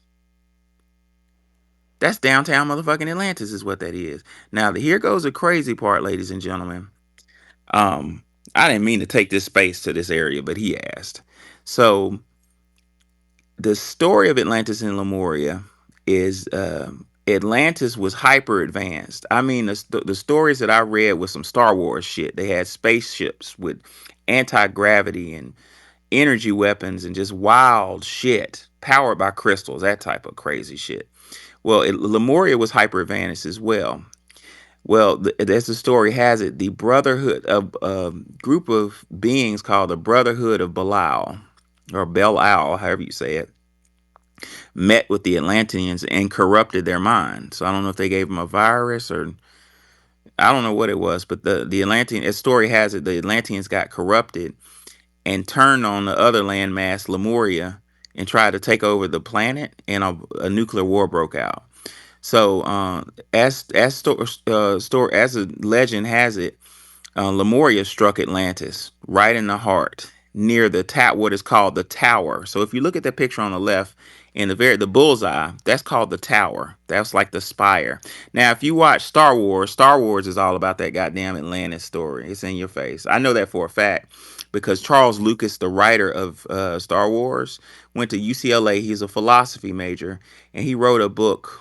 The name escapes me, the guy's name, but the book is called the Power of Myth, written by a guy, a white man who studied ancient Egyptian legend, and he studied the story of Atlantis, like the Jedi and all that shit. That's called the Jet Pillar. It's an order of priests in ancient Kemet. Atlantis called the Order of Djed, the Djed Pillar. It's spelled Djed, I think. Well, if you think back at Star Wars, you remember the Jedi had a temple that was like in the middle of a city and it was like a tower where they trained the Jedi. That house in the middle of Atlantis is that, and they called it the tower. Well, if you look at the Ujat, I might be saying it wrong, Ujed structure or whatever, there is a crater right outside where the tower would be. That crater is about a mile long in diameter. So the legend has it is when Lemuria and Atlantis went to war, they sent high power weapons, maybe nuclear weapons, we don't know, at each other, and one of the Lemuria's weapons struck near the heart of Atlantis. And tell me you don't see a goddamn mile long crater right in the middle of that UJOT structure. That ain't natural. That's Atlantis, ladies and gentlemen. Now, to add icing on the cake, the books are confirmed. There was a psychic. What was his name, Wani? Edgar I Casey. forget the guy's name. Yeah, Edgar Casey. There was a very renowned psychic who again didn't go to my brainwash university, didn't finish high school actually, but he was called the Sleeping Prophet. Y'all can type if you want to learn about him. His name was the Sleeping Prophet. He had a very rare talent where he could go into a trance state, like where he slept on a couch, and he would go into like meet the infinity, the collective unconscious, be in touch with God. We don't know. But people would come to him all across the world when he was in that sleep state and ask him questions about stuff, including but not limited to their health. They would say, "Hey, I'm sick. I don't know what's wrong." And in that trance state, he would tell them what to do to heal themselves. People were getting healed of cancer. People who were crippled were eating or were told to eat herbs, and they regain eyesight. They learn how to walk. It got a whole bunch of attention across the world. Matter of fact, there's a research center in his namesake in Virginia Beach. Now, here goes the crazy part, Midwest. German psychiatrist German psychiatrists, they got all what they knew from Egypt. Nobody wants to talk about that. Sigmund Freud stole um, information from Egypt and the Indian Vedas. Likewise with Carl Jung. Sigmund Freud found out about this sleeping prophet and took a trip to America and sat on the couch with the sleeping prophet. Didn't tell him what he was going to do, but when Sigmund Freud put him into the sleep state to answer questions, guess what Sigmund Freud asked him about? Sigmund Freud asked him a very simple query. He said, "What happened to Atlantis and Lemuria?" And in his sleep state, trance state, he said exactly what I just said. He said the Atlanteans was a highly civilized system. He gave great detail on their engineering systems. This guy never went to school. What the fuck he know about um, quantum physics and engineering? Ships powered by crystals. How the fuck do you know that? He finished the third grade or some shit. Well, he said what I just said a moment ago. He said Atlantis was highly civilized and highly advanced, way beyond where we are now.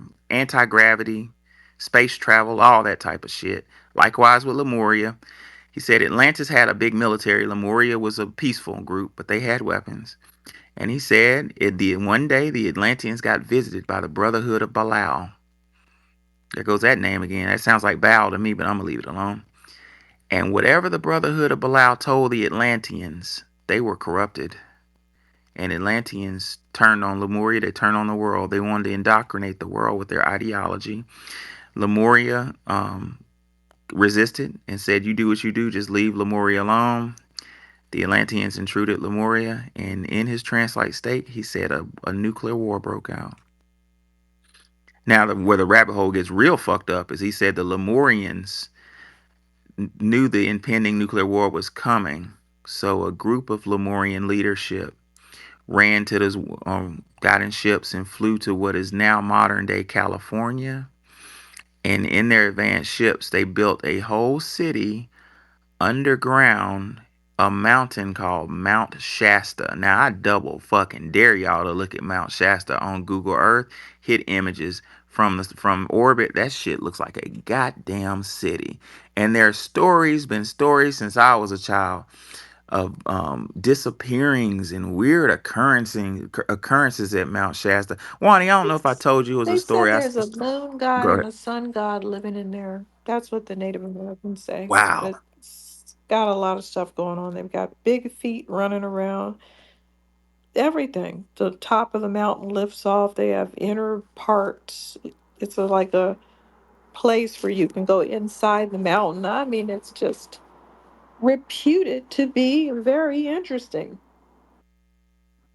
And most of y'all have seen pictures, especially if you're 80s babies like myself or early 90s babies.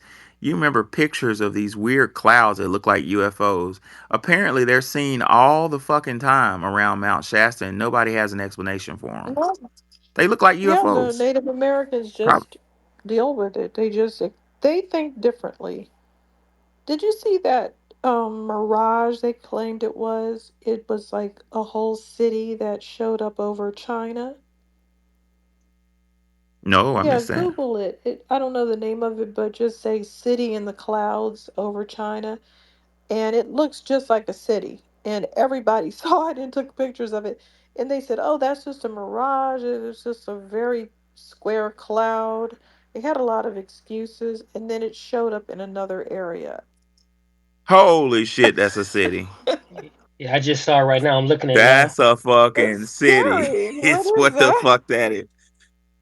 That's a It's coming spaceship. from another dimension or something? Something.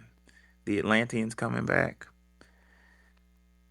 Yeah, but that's kind of driven my research in a strange area because I'm a historian. If you, I don't know if you knew that, Midwest, but that's really my main career as historian.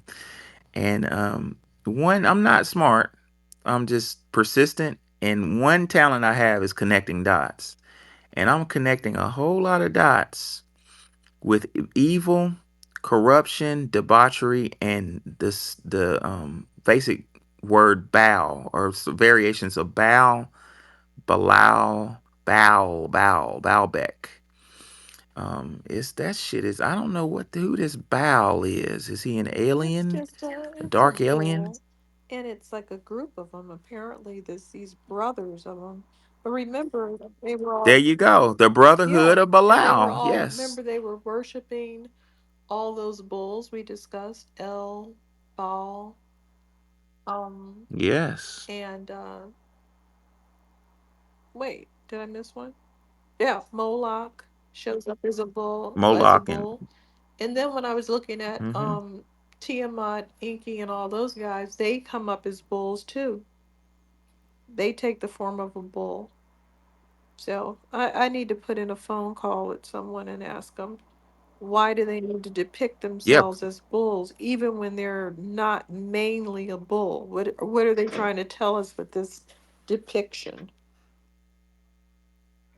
I have a very rare book that in the 1920s Rockefeller declared war on the education system.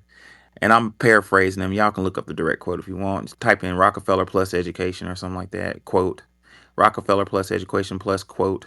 Put it in parentheses. But Rockefeller says something. I don't want a nation of thinkers. I want a nation of workers. I think that's it. I don't want a nation of thinkers. I want a nation. And he basically bought out the schools of education and burned books and changed books from real science, real thought, real philosophy, real myth to just a bunch of bullshit that has our kids brainwashed to this day. But so I went on I travel the world and I usually look for old books and I got a couple ancient books, a couple of very old books. And I have one book of history that talks about shit we ain't never heard of. Talks about the Chaldeans after the Egyptians. It's a whole group. Who is the Chaldeans? They didn't teach me this in grad school. But apparently the Chaldeans were right before the Babylonians. And I don't know if y'all know the story of the Babylonians, Babylon. It's if you're a Christian, you went to church, you remember the Tower of Babel. Well, that was Chaldea. Basically, a group of people, human beings. The Egyptians were worship the creator, whoever we call God, the creator, the Holy Trinity, Christianity, I'm sorry offending y'all, but it's true, I can prove it. Christianity is a ripoff or imitation of that original Memphite theology of, Father, Son, Holy Ghost, but it wasn't that. It was God, the male aspect of God called Asar, which really later named Osiris. It was a female aspect of God, which makes sense. God is all. There's male and female in everything in creation. Female aspect of God was Aset, which turned into Isis. With the Europeans, turned it into Mary, right? The virgin birth, and she gave birth to a child, Heru, the hero who's avenged dad. But it's Christianity, but it's just in a purer form. Well, after that dynasty of purity, there was another group of gods that came to visit the Chaldeans, the Babylonians, the Assyrians, that group. And this group were called the Wing Ones. And if you look through this book at some of the names match the names of demons mentioned in the Holy Bible. One of them is Beelzebub. But the wing ones came to the Assyrians and taught them a whole nother religious system, like Wani was talking about, that involved sacrifice and filth. And some of the beings mentioned were half male, half female. And man, if I read that chapter, I would fuck y'all up. It's some scary shit. but I think evil came to visit us from that. And I think whoever visited the Chaldeans and the Babylonians were the same group that visited the motherfucking Atlanteans. Who were they and what they were about? I don't know. The Babylonians worship Ishtar. Yeah, he's one of them. There was a bunch of them. Ishtar, Ishtar could Baal. become man or woman. Hey, can you get what's his name on the space like for a little visit, 30 minutes maybe? You're talking about Mikhail? No, no. Well, Mikhail is cool too. I'm talking about the Grand Master. Uh, Which Who? one? uh, the main one. What's the Who? dude with the Asian wife? Who? We just talking. You just Oh, you're talking about Billy yeah, Billy Carson. Carlson. You gotta get him on Man, here. I fucking wish I would sit my ass down and listen to him. Yeah, I need to be asking him about this shit. He needs to make a guest appearance. He's like ridiculous. Like I just can't believe it. Yeah, that's the man right there. But yeah, I got a ancient source before Rockefeller got his hand on it talking about the Chaldeans, and one of them was Ishtar. That was one. There's a bunch of them. I don't know if they were extraterrestrial. They're called the winged ones. That's the Hmm. Anunnaki, the winged ones. They did the But and but what do you call that? Where you decide whether something can fly or not. Um, yeah, they said they couldn't fly because their bodies and the wings don't go together. So they must just be for show or interesting. something. Well, but that scientifically doesn't work because according to physics, a bumblebee, like the what do Oh, you call them then things? I The guess yeah. So it's still open because they could be using other kind of power to maybe that's just optics because they upscaled that Sakara bird and it actually flies mm, and it's they said wow, they tried to say it was like a bug or something. They said no, this is a little plane that's over here in ancient Egypt. This is not a bug. This is some kind of glider or something, and they scaled it up, and it actually is. It can fly. It flew. They did an experiment, so they tried to do the same I, thing I to the saw it. Yeah. these Anunnaki depictions to see if the wings were the right size for actual flight, and they said Mm. it was just because the way the body is, it's not conducive to flying. These scientists don't know what the motherfuck they're They talking don't. about, Wani. I listen My anyway. one of my favorite. Yeah, yeah, it's interesting to listen to these damn fools babble. But you know who fucks them up is Noam Chomsky. Noam is still alive. Noam has a question for physics that I used to give my students when I taught physics. I give them this question at the end of the year, and it gives me chills every time I think about it. And this is like Noam's "fuck you" to Newtonian physics, like "fuck you, you're idiots." That's what I like about Noam. He's like, "Yeah, I went to Harvard, got a PhD, and I teach at MIT, but we're still dumb." Gnome has a question. He says, "How does a mosquito fly in the rain?" Think about that. Mosquitoes are tiny. They fly in the fucking rain. It doesn't Oh make my god! sense. You know how big a raindrop is, how heavy water is? How in the fuck are mosquitoes flying in the rain? I thought they Mankind is were stupid. too We don't busy know stinging shit. people to fly.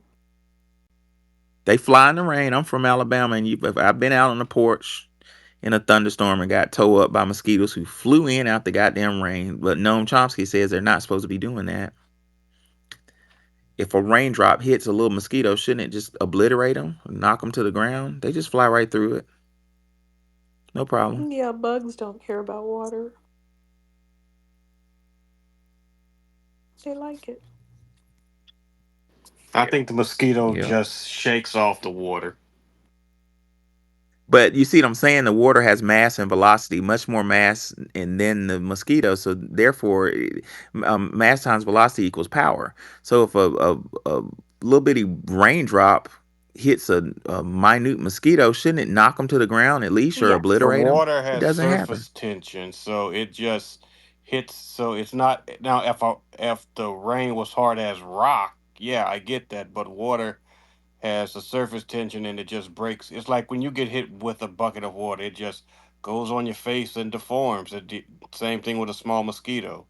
No, no, seven. We want to make a tinfoil hat argument that the mosquito is a supernatural creature that is impervious to rain. Or I can't help you there. maybe maybe the mosquito knows more about, is not dumb, and it knows more about physics than we do. It knows how to go navigate water. Maybe the mosquito lives in a different And time dimension. frame. But it's in the Yeah, a dimension different where it dimension. attacks us, though. That it's definitely in that dimension. But Wani, we're in the same dimension as a tree. A tree has a slower lifespan than we do. So a tree is a sentient being. It's there. It knows what's going on, because if you cut it, Now, it'll heal. listen, I But think trees move when we're not looking, because how the hell do they end up going all the way through a house? How do they grow through the house when like, that's deliberate. It's trying to get in the refrigerator. Why would a tree grow through the house and you don't see it? Like, when is it doing all this bending down and going through the window and going through the other window? When is it doing that? that's awesome. It's trying to get in the refrigerator. Oh shit. Yeah, but we live in different time frames. It's the lifespan. This shit is deep when you look at it. The Rockefellers fucked up the educational system. There's so much to learn.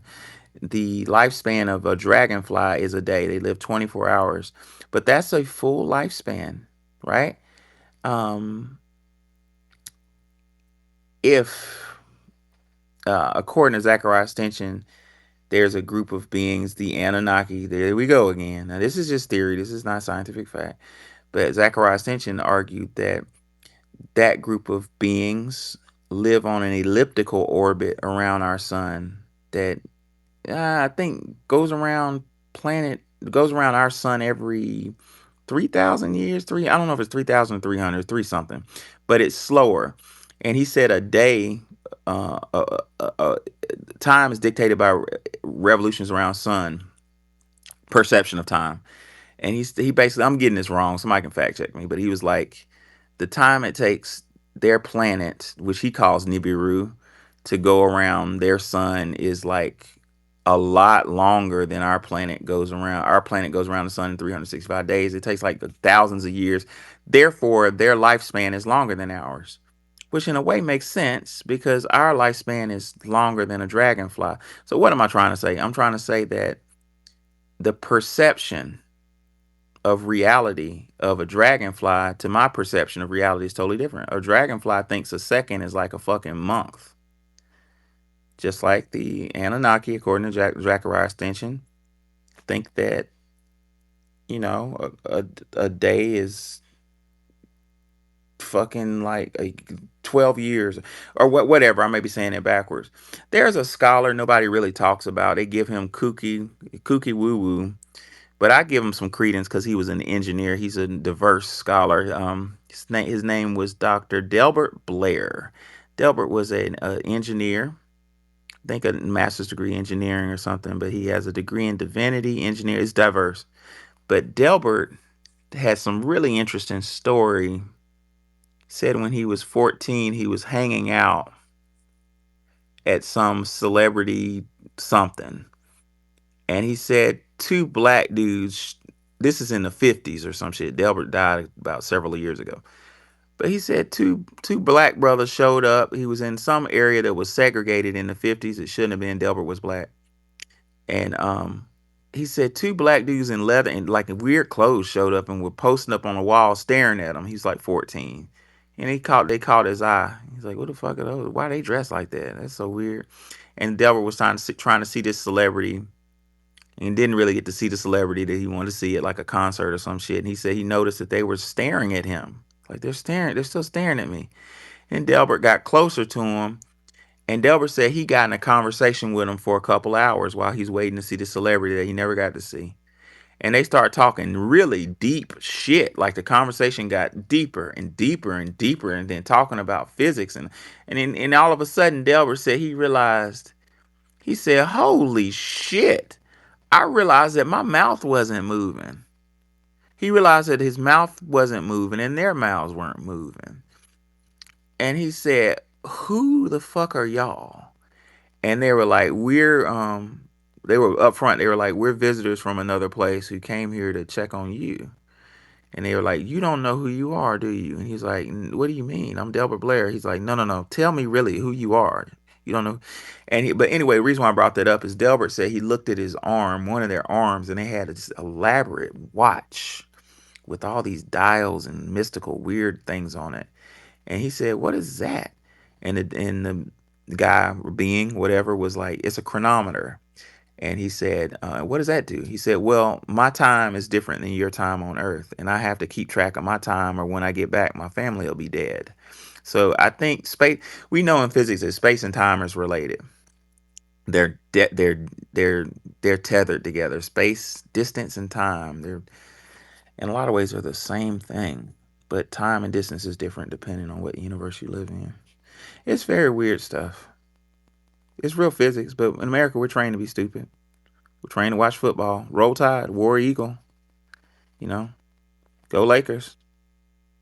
When there's so much to learn.